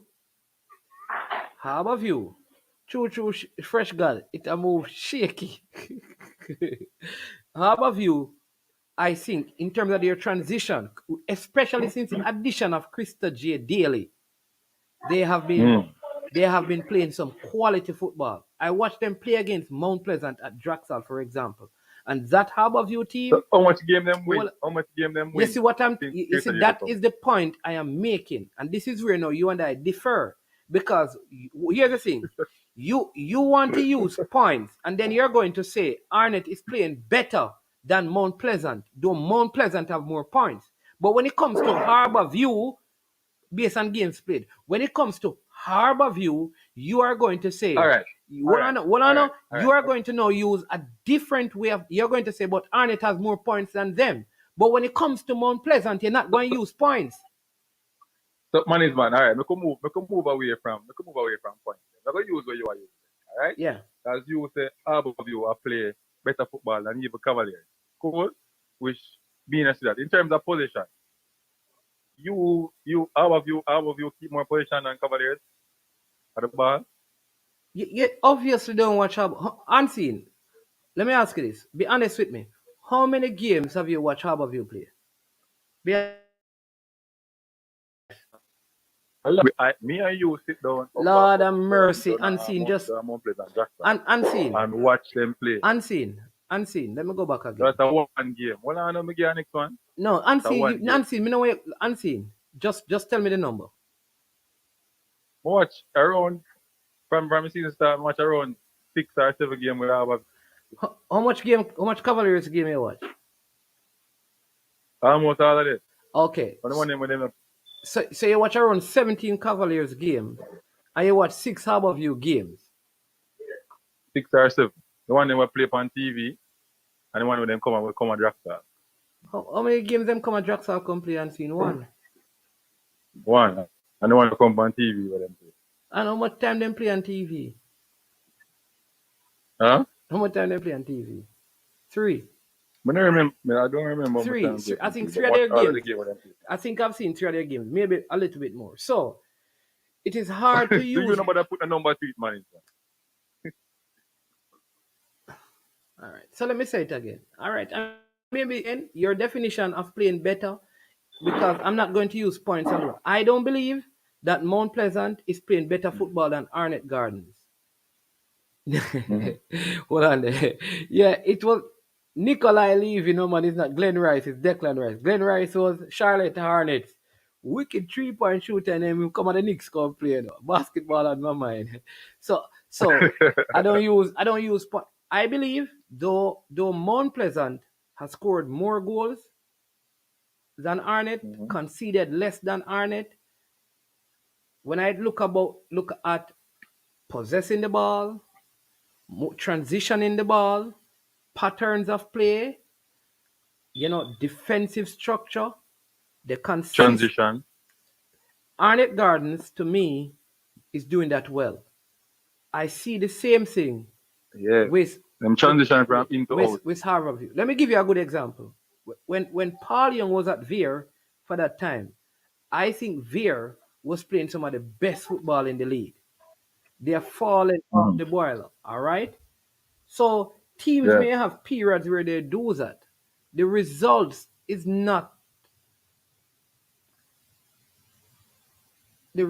sometimes is not the truest reflection of who is playing. You know what? I'm going to change my definition.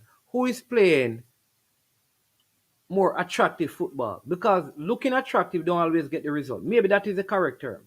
Because there were times when if you're talking about who is the best team, you have to look the team with the most points every time. True. But who is playing the most attractive football may not get the most points. Use that. So the team playing the most attractive football is Arnett Gardens. Then to me, it is Harborview. Listen, Cavaliers. Right. Listen, Richard King. People talk. Listen, Cavaliers still play well for long ball. Try to find Colin Anderson, brother. That's true. They move away from the knockings that they normally do from last year. Them gone to this long ball. Down the line thing. Sometimes it works for them too. Yeah. Humble One Media, I did speak about that, right? And explain why that happened. I'm so sorry that you missed it, but probably listen to the first 15, Yeah. Somebody may ask you a question. You can hear that. Go ahead and see. So what may I ask a question? What you think Corey Burke can offer to the national? Because the thing what me tell Barakar is that hold on, no? Mm-hmm. The thing I tell Barakar is that pressing wise and stuff, would you pick Corey Burke for that and stuff? Now I say why you would pick it? Same thing. So I believe if the coach wants a forward at any stage of the game that can lead a press, I think Corey Burke, of the present players that we have, I think Corey Burke, and if you're going to look at somebody who's going to run and chase, is probably the other person is probably Colin Anderson from what I saw.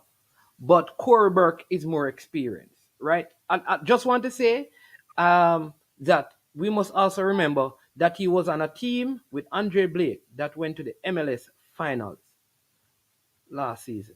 So we may not rate him. He may not have scored enough goals in Jamaica. And if somebody's saying that he doesn't score enough goals, I don't want him, that's fine. I'm talking specifically about leading the press, that aggressive pressing. I think Corey Burke is a man.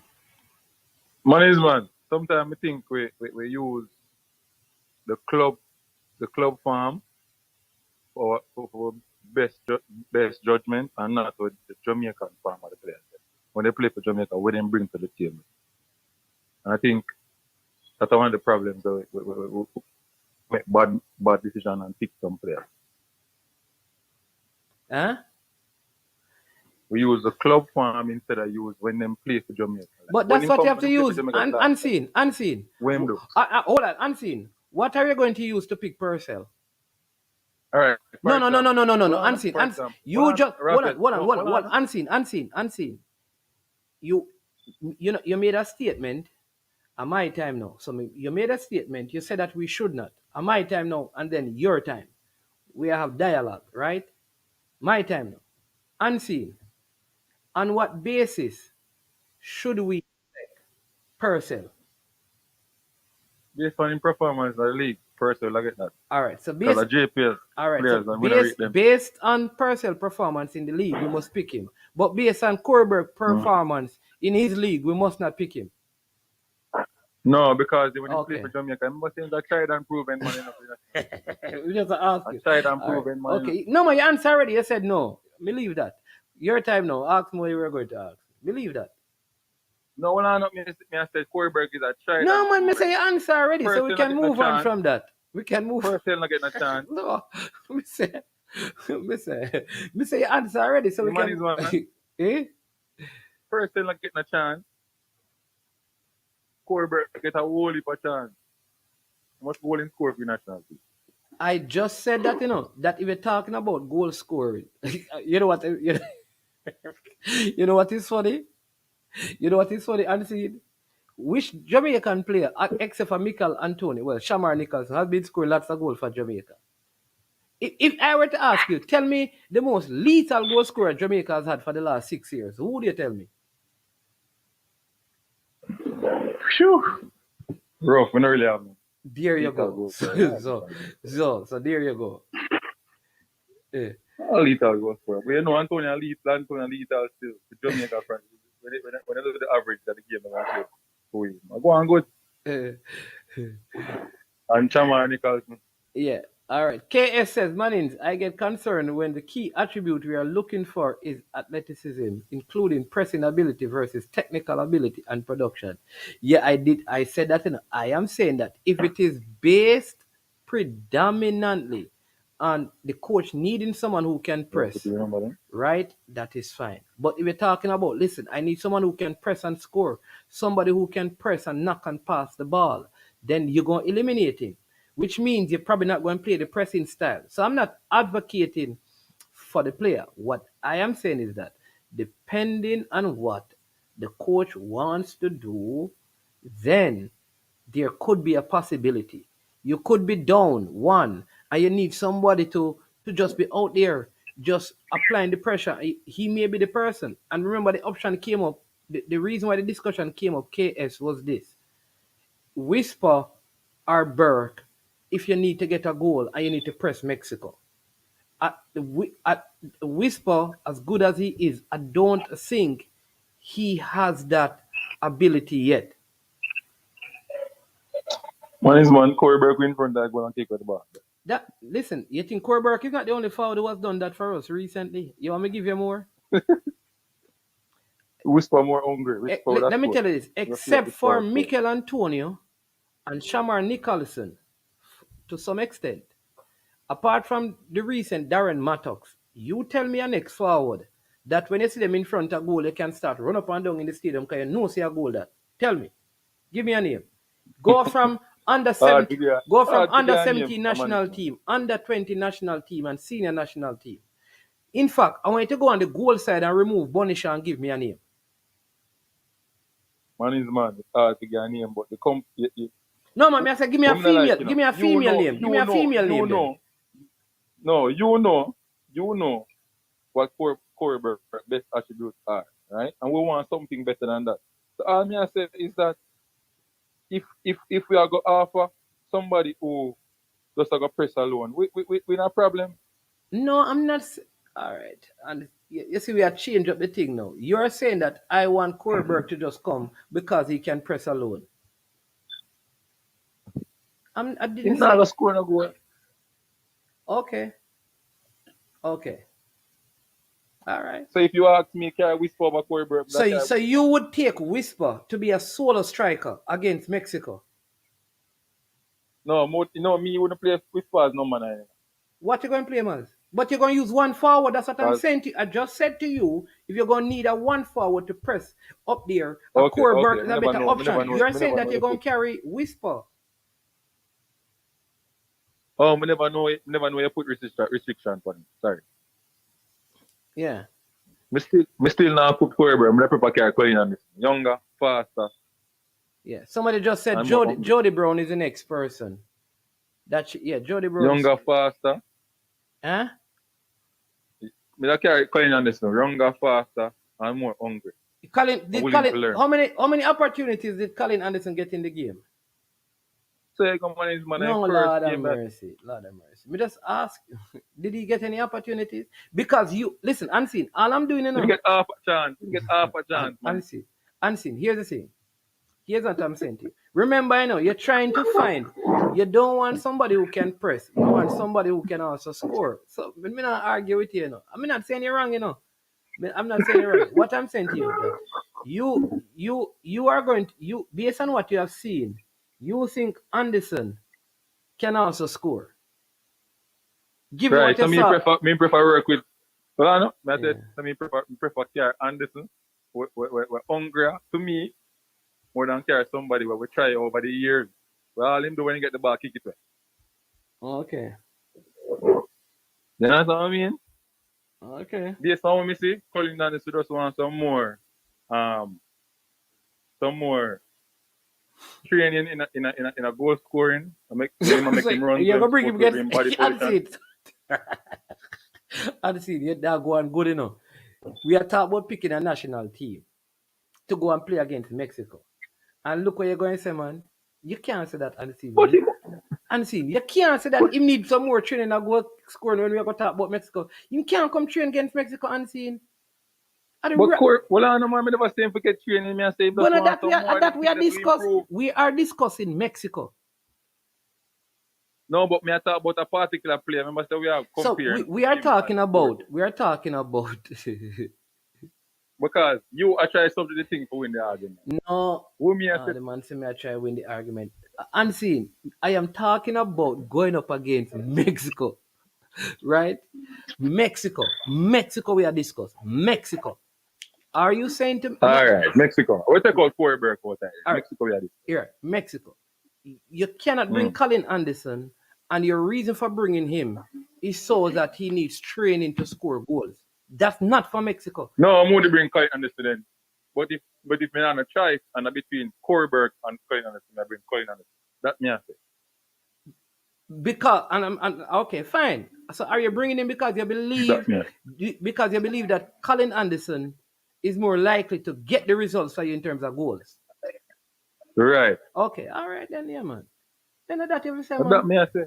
Okay. But you change it now and go on Mexico now when me I talk about Colin Anderson. No, that Lord have mercy. Then Mexico, you're just saying. Then Mexico, me I talk about and see all the discussion. Anyways, Cranky is here. Hey, Unseen, how you doing?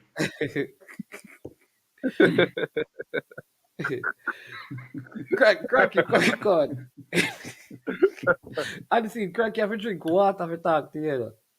Yeah. It's important. It's important. I need to drink some Campari. I need the oxygen. To talk. Debate with Unseen. But management, I was expecting to hear the team, being announced. What happened?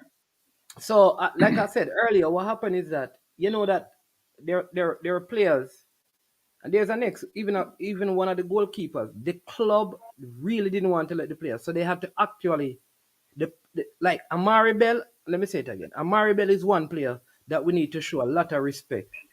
All right, I'm going to tell you why. Because he basically told him that he's going to play for Jamaica. Because they asked him, his club asked him to not come because he's injured. But they played him and said he wanted rest. So because of that, they were looking at other options, and then he reached back out and said, no, I am coming to play. So some of those adjustments had to be made. And there is a goalkeeper whose club And I'm glad that this coach is in it. Let me say it this way, because here's the thing. I don't know if you remember when Iceland was playing World Cup qualifying, they had some of these same problems. They had the problem where, because they're not a footballing powerhouse, they would not release some of their players at times, though it was FIFA windows. So I think in that way, the coach has that experience and is better able to deal with it, because he had to get involved and he had to like speak to the player. Because I feel like maybe if it were other times, they say, okay, let's leave it alone and find somebody else. But he insisted. So that is why the squad was not named on Friday, but the squad is known.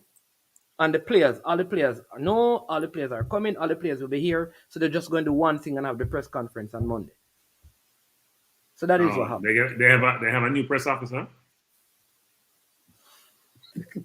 So I'm just throwing that out there. I don't think it was a job, but the press, the whole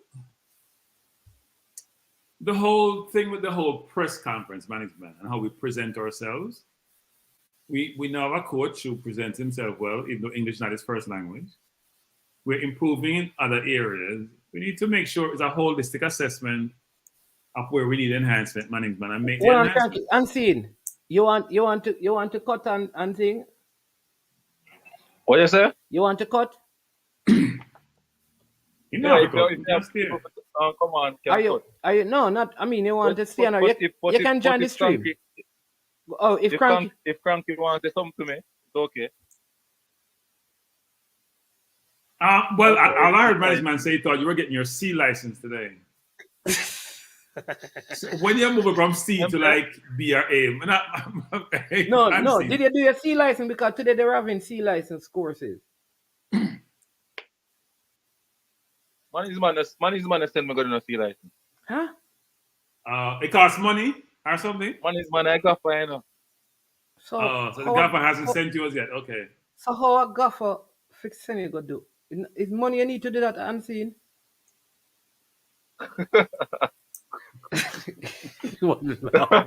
Anyways, Cranky, go ahead. We can't manage that. Go ahead, Cranky. No joke though. I think most of the coaches in Jamaica, because everything changed in the management, everything evolved, right? Coaching evolved, everything evolved in life eventually. They should try to get the latest accreditation to keep on enhancing their coaching ability. We've been talking about these things for years around why sometimes our footballers, even though we have made progress in the football, we can't say we have made progress, given their innate athleticism, their athletic ability, what they're born with, why they are not at the same level as some other countries. And we can talk about population size. A country like Uruguay is producing those players, and I know it's their primary sport and what they do, but we also love the football. We've got people who play. So it seemed like it's a technical ability. I watched in the game the other day in the management, and I realized we had 3 opportunities where the reason why we didn't go in and goal was because we can't control the ball. Clear-cut management. Us and the keeper alone because we can't control the ball. Because when you're playing at 11 management, 99% of the time, you should be able to control the ball management. Not 80%, not 70%, because the difference between you winning and losing. And it's a basic fundamental of the game. And we're not doing that, the basic fundamental well. Still not keeping the ball as well as we can, even though we improve at the stadium, at the office. But we have to learn the fundamental, and that's come from teaching management. And if you don't get taught right at an early age, you develop bad habits. It translates into you as a professional when you move up the ranks. And we have to do a better job of teaching our kids how to play the game, including the fundamentals, so we can compete at the highest level on a regular basis, not one-off people. When we have one person going to England and the whole country shut down and run football around this one person, which I find amazing, man. One person going someplace and the whole country shut down, that's the only news. We should be having a number of those people, give more athletic pedigree that we can be proud of, and we can help promote, and we can encourage, and we can be proud of. You know what, Frankie? Let me tell you what. You see these guys that I saw today at this trial? I will say this. I think if they played against some youths from Jamaica, they probably would not let's say if they played in Jamaica, they probably would lose to them. Probably. And I'm going to tell you why. Because I think they would be, I don't want to say bullied, but the roughness and the aggressiveness of the game, because some of them probably would get to them. But you see, when it comes down to the technical skills, to me, it seems like these guys are way ahead of the majority. I'm talking about body position in controlling the ball, in tight spaces, passing it, just tracking back how they do that, how they mark, how they communicate. Like those things, to me, was very impressive for 13 and 14 years old kids.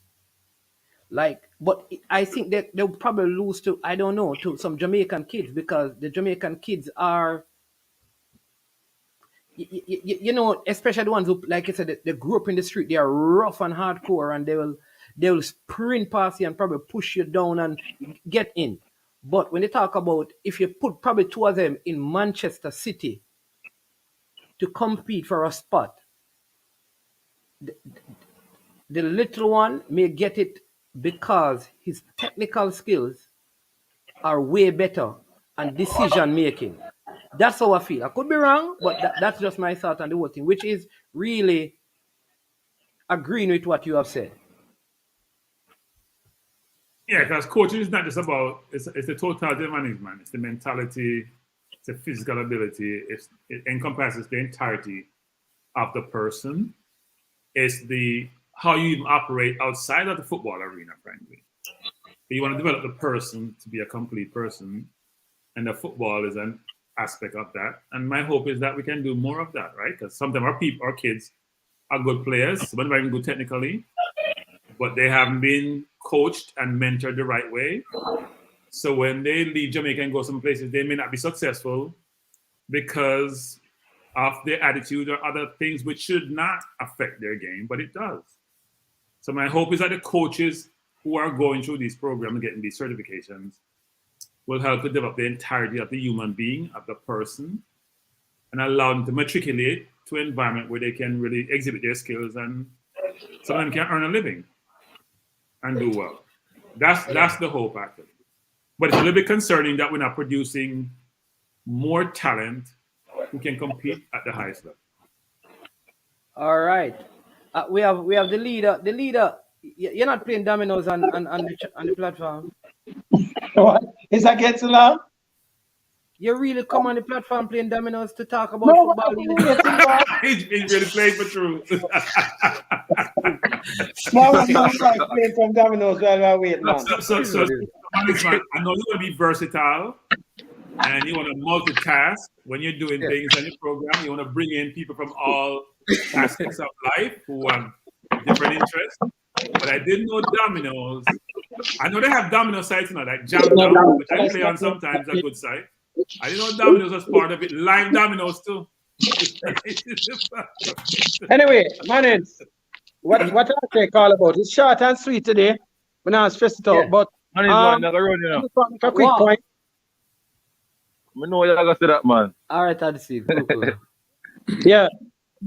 The point I just wanted to make, man, I think, what's your opinion? You think we're starting to benefit by having a European coach now with some who might have influence with the teams? Because I think these things normally happen in the past where clubs put pressure on players not to accept the call from Jamaica.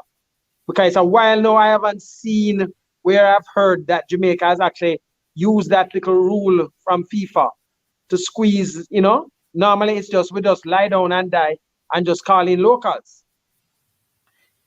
I think his experience will help in that capacity. Like, I think he can call the coach. He's not afraid to call any coach at any club, any agent, or any player, which I think is a very important part. I mean, I'm going to tell you why. I did some interviews today, and one of the key word that came out in terms of what we need to improve is communication. And I think that is in several ways. Communicating to people, and that, like, I don't know if that is but that whole armor for football it's one department, like a department in and of itself that needs to be modernized. Let me use a very nice word. It needs to be modernized. It needs to get up to the present day happenings. We need to operate in a modern contemporary way. Um, So in let me not use euphemism. It needs to be better. It's Well, not about modernization, because you could have tools which are not the best tools, but you have quality people who are doing the interviews, who are setting up the structure, who are engaging people, who are conducting the meetings, who are running the meetings. It needs to be better. That's a fact. If you watch the process, you sit there thinking, we can do better, we must do better, we have to do better. So you bring in people who are professionals to run that element of the organization. It's not rocket science. It's not about modernization management. That euphemism doesn't work for me. No, that's why I have you. It's about I being use that better. term. Yeah. Yeah. It's about I being use better. that term, and you use your term. Yeah, that's that. So, Okay. leader. All right, leader. You have to mute when you're not talking. Leader, you're muted. It muted at the wrong time. I said it's bigger than that, though, you know. The thing basically how I see it, you know. Even the other day with getting the European-based young players, I've always seen USA do it and other countries, but I've never seen us do it before. I don't look. I say this. I don't think it's just the coach management. Here's my view. So we have more money. That's one. When you have more money, you can call more players from overseas. You can pay for them to travel. If you don't have the funds, you can't call them and pay for them, right? So to me, that's one of it. You're right about the coach having a pedigree and may have some more influence. But frankly, the previous coach didn't talk to the English-based players, you know. You had to get a translator. Well, no, it wasn't about his communication skills. It was just that they had separation between who he engages with and who Paul Hall engages with when he was assistant. Which in any environment, that logic, that structure makes no sense. You mute again, leader. You mute. He actually cranky. Say again? Because when I heard the idea that Paul Hall was supposed to speak to the English players, it just had a sense of division that didn't sit well with me. You understand? It just did not sound right. Yeah, because then what you're doing is creating the separation, which you know is an issue for people in general before, about foreign base versus local developed and local base. And then you're actually putting fire under fuel in the fire to say the person from England is the one going to engage with English players, as if it's two separate structure, two separate teams, two separate group of players versus it's one organization that need to coalesce and operate as a unified group.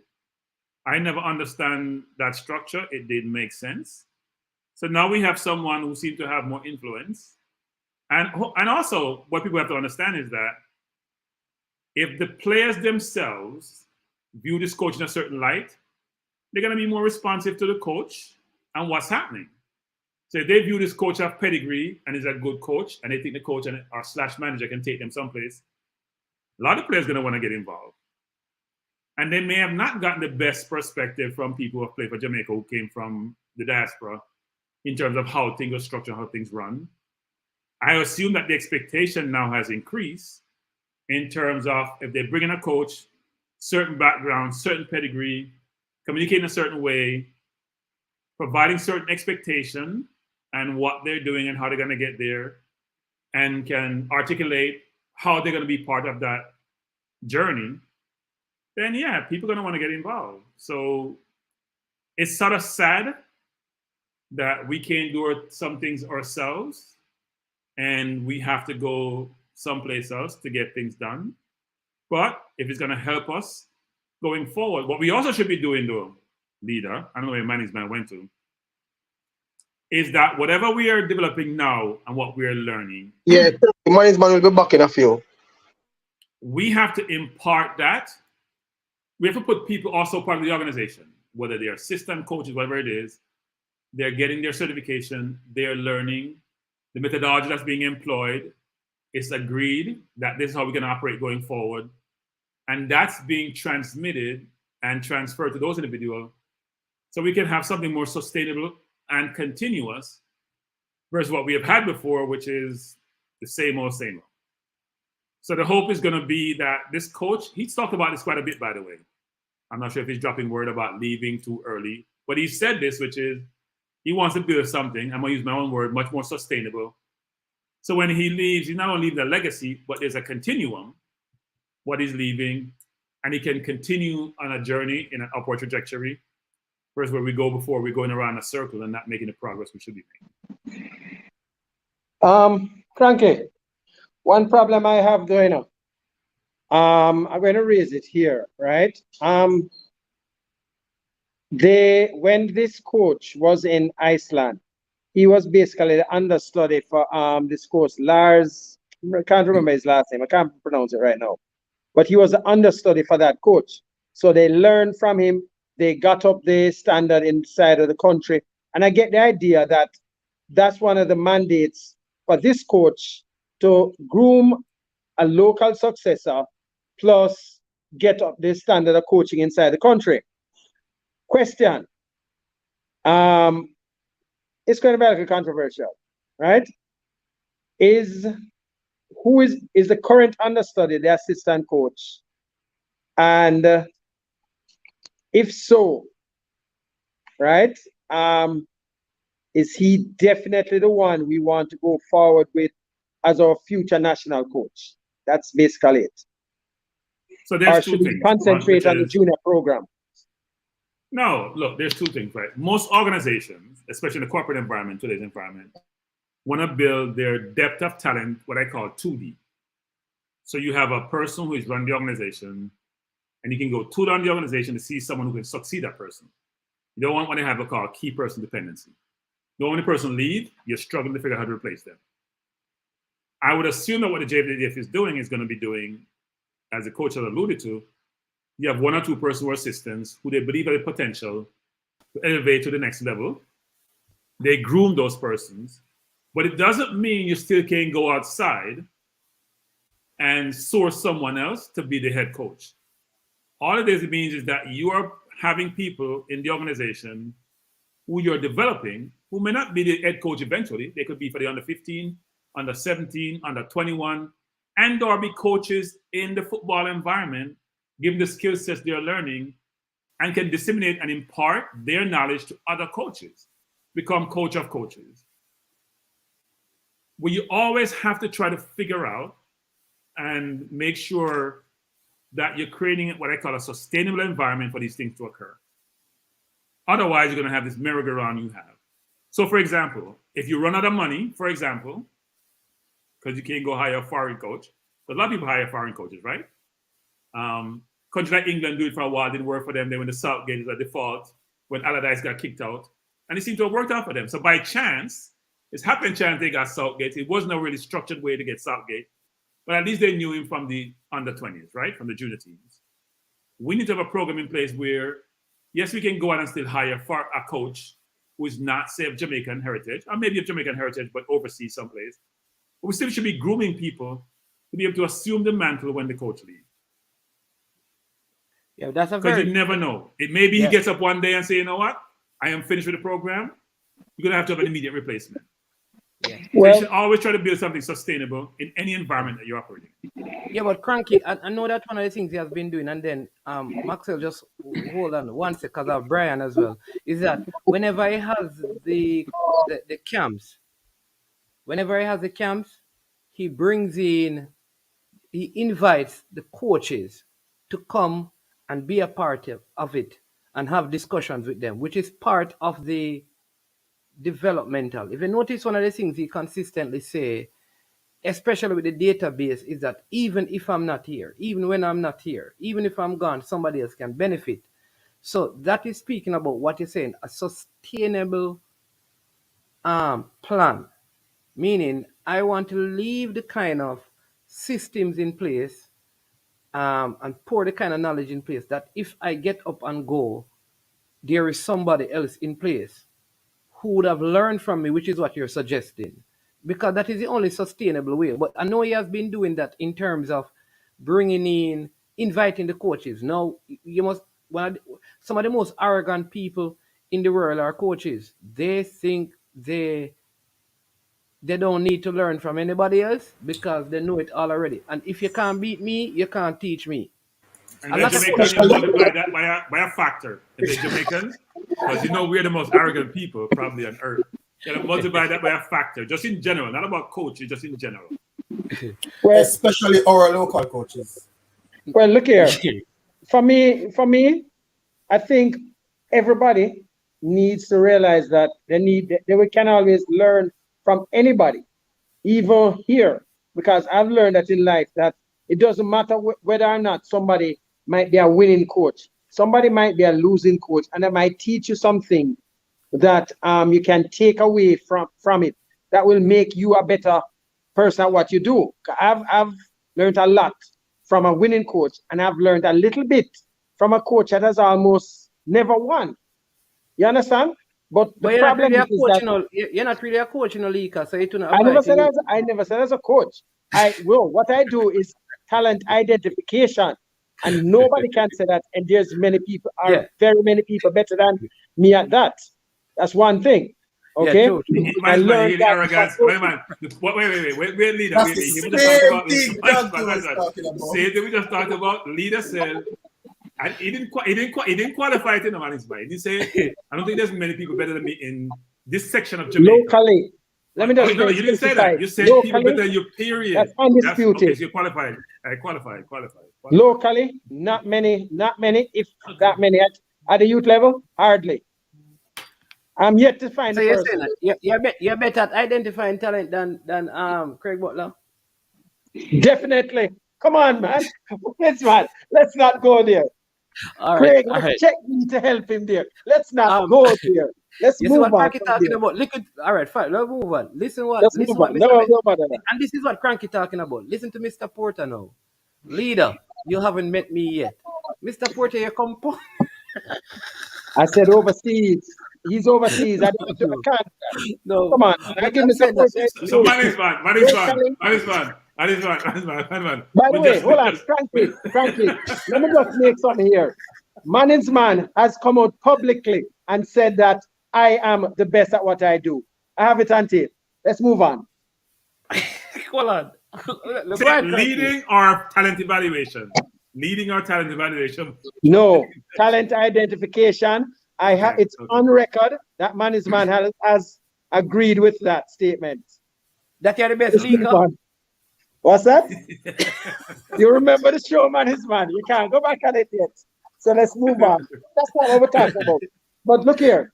My point is, right? We're not talking about that. No. Seriously, though, what we have to look at is what the coach is going to leave. So far, he has already started something where these kids that he brought in, they are going to be here for 3 cycles. 3 cycles. It's significant. And it's going to be helping us a lot down the line. It's a lot. I can't remember the last time I remember us having an international base player would have been Joel Grant that came in very young, and we had him for quite a while. Most of the others have been in there 25, 26. I think Jamal Campbell-Rice was young too. Yes, Jamal Campbell-Rice was young. And Hector. Hector was the last one, to be honest. But after Hector, we have never had anybody young. After Campbell-Rice, so maybe. No, but I think, look, what it does actually, you need the kids younger, I believe. It's going to be hard to figure out, to project their full potential, right? Or project where they're going to get to. But the more you bring in younger kids, because kids want to play in a man's man, just like adults want to play now. The more you bring in kids, the more you encourage other kids who have potential and have ability, and they may want to be part of the program. And some of them probably are in similar youth programs, right? Where they'll congregate and probably all want to be part of something which they believe is going to progress and go someplace. So I do think it's a good strategy to employ, especially when his objective is to qualify for the next World Cup. So you got to bring them in where they be part of the program, learn the system, learn his methods, understand the coach and what his expectations are and desires are, and be able to go out on the field and effectuate his plan. I think that's important, and hopefully he'll bring in kids who have the ability to progress to the next level. I will say this to also management, which is important, because I know we all get excited when we're watching games, and when players are not playing well, we express ourselves. we have to be measured, including yours truly, in how we critique the very youngsters who we're trying to bring through the process. Hutchinson is one. Had a very good game. He wanted to be on a difficult field. Had a really, I'm going to be frank, not a good game. I would say poor game at the office. But the kid has ability, and we know this, right? And sometimes it happens on the football field. We should not discourage the kids when they come and they may not play well, and using terms like they're not good and to take him off and all that stuff. Because no one wants to hear that. And when you're more impressionable when you're young, it even resonates more with those kids. So we got to manage how we engage those kids and how we treat them when they come and play. Because they coming to do well. They're not coming to play bad. They may not just play well. Especially when we know they have ability, and we can see in the future that they may get to the level that we are expecting them to get to. So we should just think about how we engage them and how we encourage them, even if they're not performing well. Doesn't mean that we're telling that they're doing great, we're not doing great. But there's what I call the how. There's how you tell someone not doing well, and tell them they're not doing, they say they're not good, versus you need to keep on improving. Same thing said, I think you're mute now. I mean, no, you know it's hard for you to mute.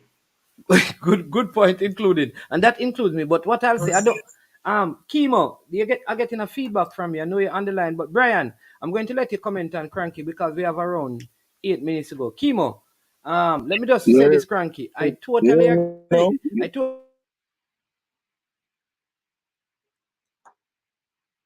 I think management froze again. I don't know where he get his Wi-Fi. I thought he was in Florida.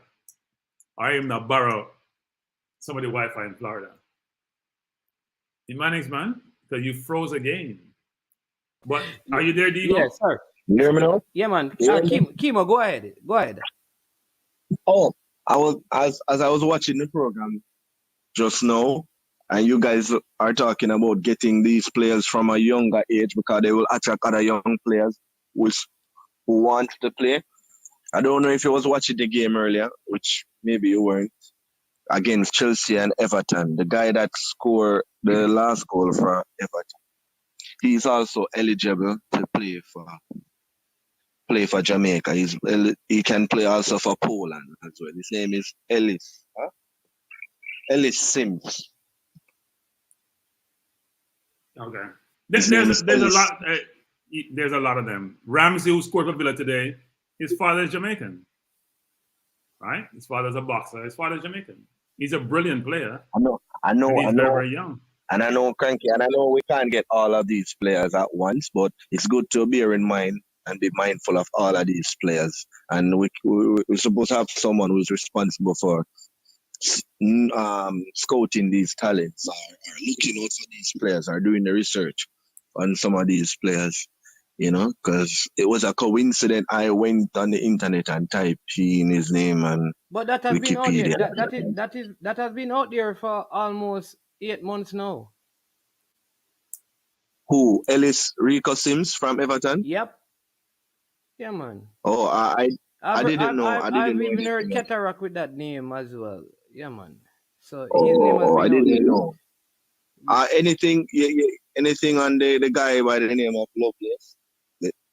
Maybe he would be one of the players that we could call if he had his documents sorted out. I hope we don't leave him out in the wilderness. I don't think any player is going to be left out. It's just how are we, finding ways to get all of them kept tied so that Jamaica practice game, more or less practice game. I think that is the how many games can we arrange where we can actually get them, especially like I think Leader was saying on Cranky, those who have Mr. Porter telling you. So these guys, some of the times he has been spoken to already. So yeah, the thing is man. Yeah. Is there anybody Devon haven't spoken to? It's unbelievable at times. Wherever they come from. Yeah. Yeah, but yeah. It's unbelievable at times, Yeah. Yeah, so it's good. We have the luxury of calling a lot of these players. We cannot call. All right, so this is where now I think we have to be careful, including you, Chemo, because you see where you're gone. You saw a player today. You found out, Yeah. like you said, you found out on Wikipedia that he Mhm. can represent Jamaica. And here is where you're going to. You know where how far Yeah. you gone now? You're not even yet get to him getting Jamaican citizenship and passport. You said that it would good. No. When I say luxury in a Mannings, man, I'm talking about the eligibility of the player. No, a You player be, understand? I but know it's gonna no take. man, no It's man, a process. no. So here's what I'm saying. What we need to come Yeah. on and say is that, listen, we have identified this player. He looks like he could represent Jamaica. We should begin to pursue him. You gone to calling him to play. That's I'm saying that sometimes we Yeah, because it's a process. I Yeah. think sometimes. So You're right. here's what is going to happen. Somebody is going to say why we don't call this player for the Mexico game. I am And he telling you, doesn't have his documents. I am telling you that before the week is over, well, week is Yeah. done. Before next week, Wednesday, somebody is going to say why we don't call this player for the Mexico game. I'm saying that we have to balance.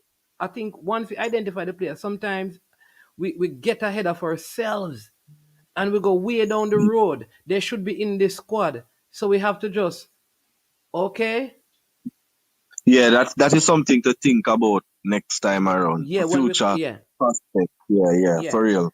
One No problem. Sometimes I'm fun. listen, I don't even get to is the player.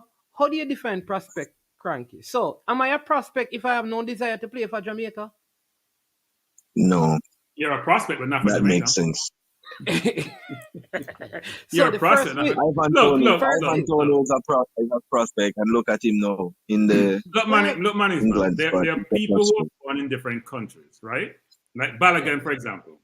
Balogun was born in the US, but he wants to play for England. And he would have played for the US already, right? That's just where you grew up, where you're comfortable, where your affiliation is, who you connect with. That's maybe where you want to be. Nothing wrong with you born someplace, I want to play for somebody else, or vice versa, right? But you have to gauge that person's interest. Yeah, and just like Antonio was when he wanted to play first, and we said no, and then when we said yes, he said no, and then he comes way later in his career, but he's good enough. These things happen, right? But if somebody keep on telling you no, you're gonna keep just leave them alone. If they No, wanna that's what I'm saying. The first thing we need to do is find out, at least reach out to the player to find out if this is a viable option for them. And then we can say, we had a conversation. This sounds like a prospect.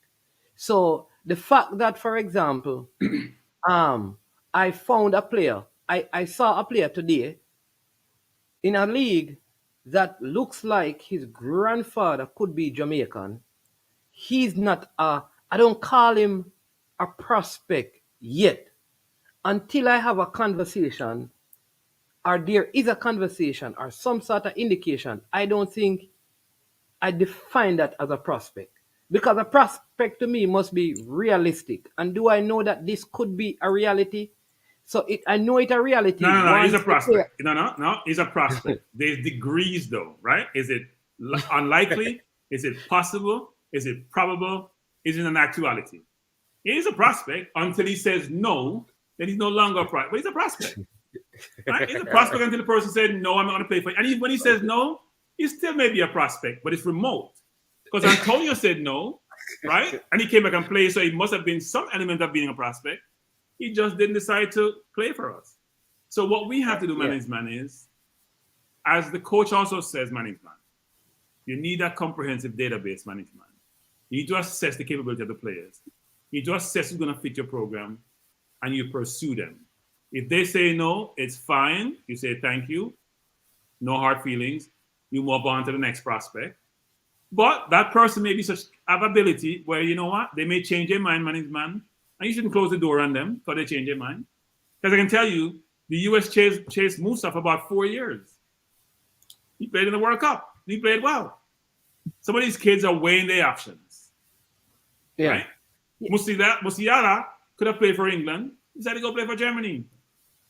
He went to Bayern and went to Germany because he think he get more chance to get game there than playing in England. So people got to think about, don't write someone off because they tell you no, you're going to get upset and lose your mind. What I don't want to do is I don't want us to, like, one, we shouldn't write off the players, but two, we should not overinflate the stuff, because people now begin to say, well, before they even know, like there was a time when I was so convinced, when people were talking about he had the, like in the beginning stages of Ivan Toney, I was convinced that by the next game he was going to have on the Jamaican colors.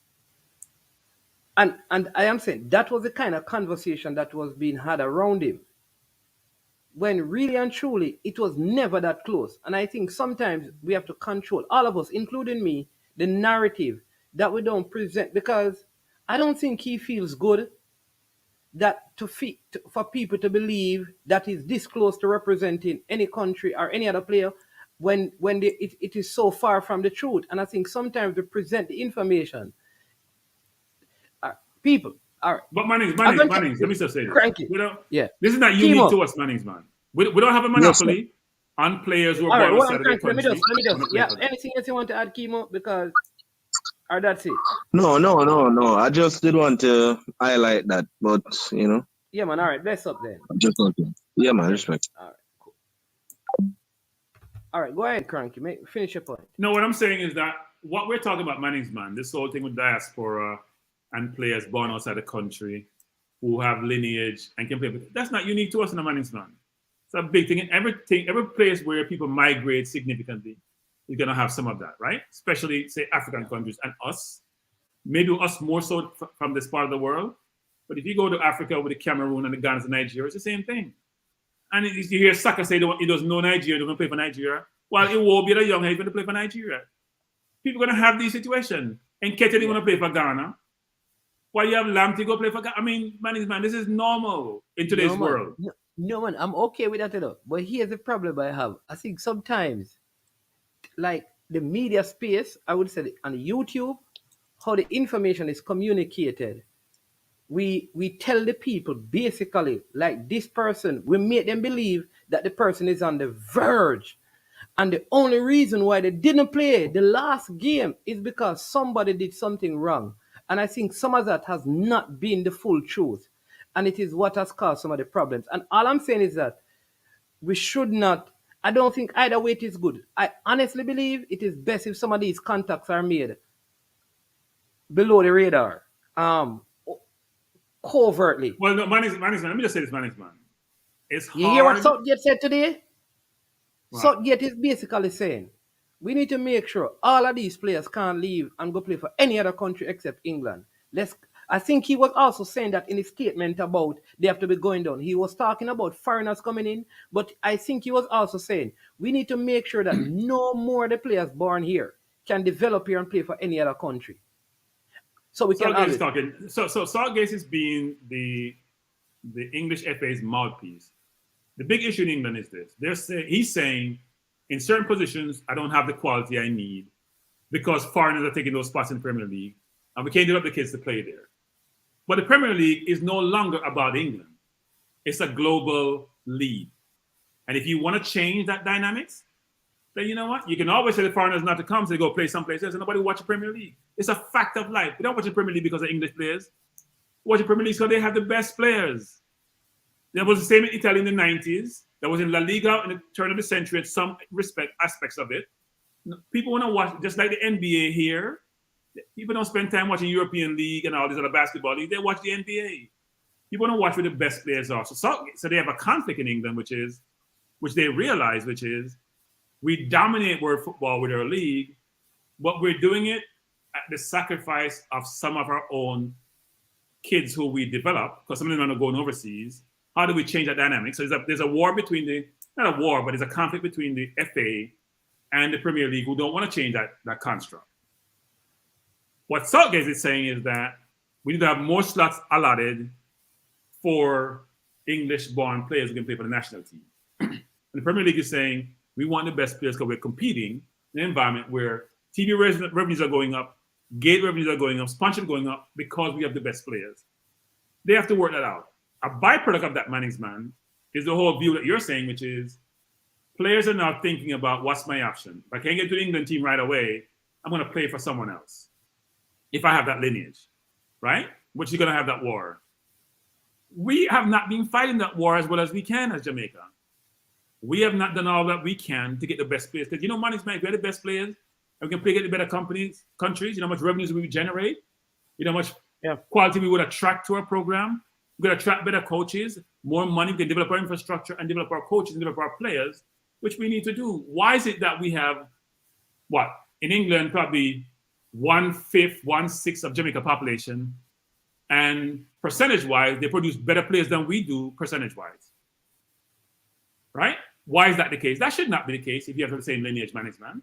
It's about infrastructure and coaching that then give you the outcome you're getting. So we have to do a better job of trying to generate revenues, to develop our infrastructure, and develop our players, so we can have local players who can compete at the highest level. And if we want to compete with Southgate management, because they have other things management which detract players, you know. When you play a game and then you get the racism element of it, some parents and players don't want that. If they had an alternative, they would pursue that alternative. We have to create an alternative. Ghana guys and the Nigerians end up going there. It's because of that. So it is not just, it's not just, I think though they are very concerned that Musiala, I think his name, players like that, some of these guys are really leaving. And I think that is why they called up Tony. I think they just called up Tony because they said, listen, we rather call you and stop you from, and I think that they're going to do that more. I feel like they're going to start just calling players and using them more to make sure they can't go anywhere, which is going to broaden their pool, because if they start giving all of these guys caps, cranky, they're going to now want to stay. Just one. So here's the thing, management. I agree with you about the Tony situation, because there's a big debate around Tony has been charged over 200 plus betting infractions, right? Hasn't been charged. It's out there that he's pleaded guilty to some. That's what they're saying. It hasn't come out in the public domain yet. So the question people are saying is, well, why are you calling him if you know that he's going to get suspended eventually? Southgate can come back and say, you know what? The FA hasn't charged him, so why wouldn't I call him? You're innocent and proven guilty, because it hasn't been publicized. So he's being a little bit hypocritical, but you're right. I think he feels the pressure of calling the player and then cap him so he can play for us ever going forward. Yeah, I think so. And I think he's going to do that with more of the players.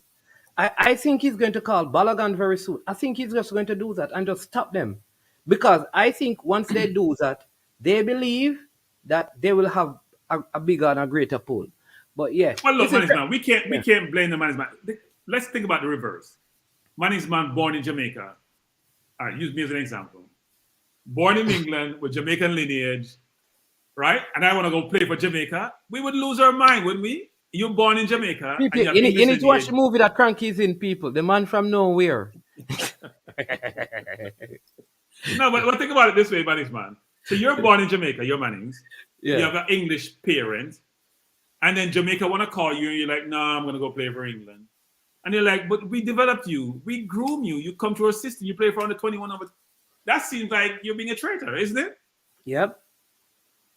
We don't think that way. And we haven't thought about the converse of what we're saying, right? We're just thinking about, well, they have Jamaican lineage come play for us. Why don't they want to play for us? And the person is not familiar with your country, by the way, because some of them probably have never even been to Jamaica. And we think that they should come play for us just because they have Jamaican lineage. And we're not thinking about the person. We're thinking about what we want that fits what we're trying to achieve. Yeah. Which is not logical. Sure, Improvement is telling us that they got Sterling, but they really developed. But Sterling went there 6 years old and he lived in England. Yeah. And if we were management, maybe if we were a better team, better organized, we may have gotten Sterling. No. That's a fact. If Leaker were the recruiter, he would have identified Sterling. The people identified so that he was fast and foolish. That's why he never played for Jamaica at the youth level. Yeah, and we haven't done the best job, management, of making those individuals who come into our program feel welcome.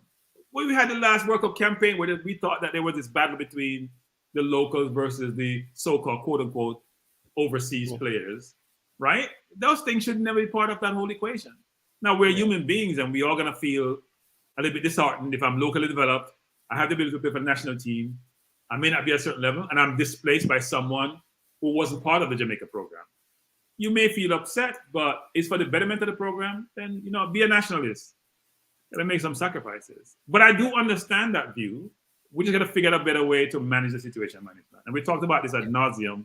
And that's what I'm saying. That what is happening now is better. Like, I think what the coach did in terms of getting 17-year-olds, 18 years old.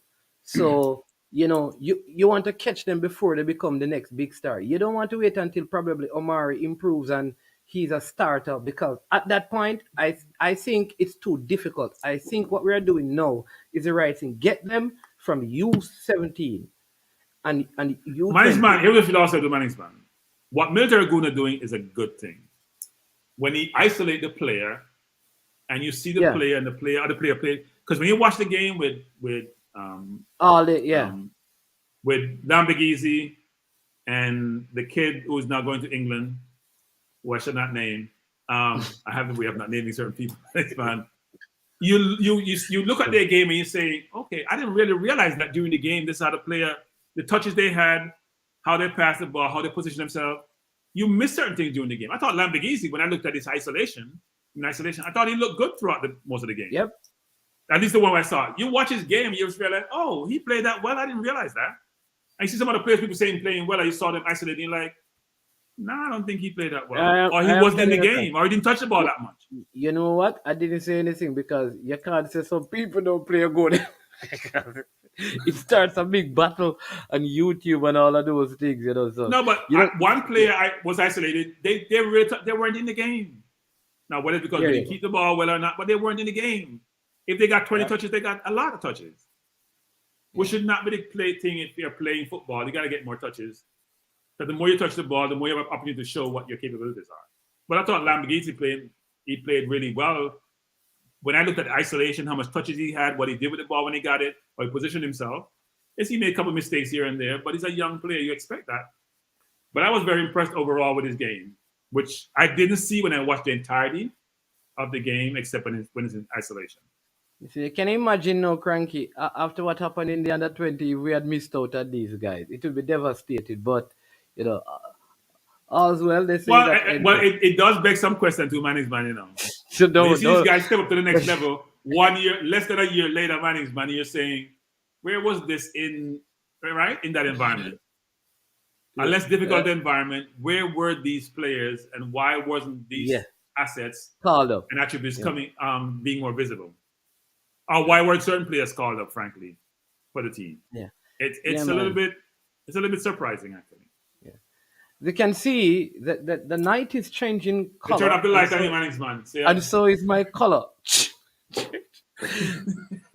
Jamaicans have been trying to get brown, but the lighting is causing me to get dark. So much for the bleaching. But this is a cracking stuff. I don't know why anyone want to get brown, because the browner you are, management, unless you can tolerate the sun, Unless you can tolerate the sun.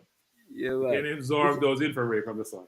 Yeah, man. I hope we can do something tomorrow after Arsenal beat Crystal Palace. Hopefully, given some of the results today. Tottenham 3-3, Everton, Chelsea. Well, management in today's game, it was the Arsenal players who turned that game around. The ex-Arsenal, it will be on Walcott. No. So if you think Walcott had an assist and a goal, and Maitland-Niles got the penalty.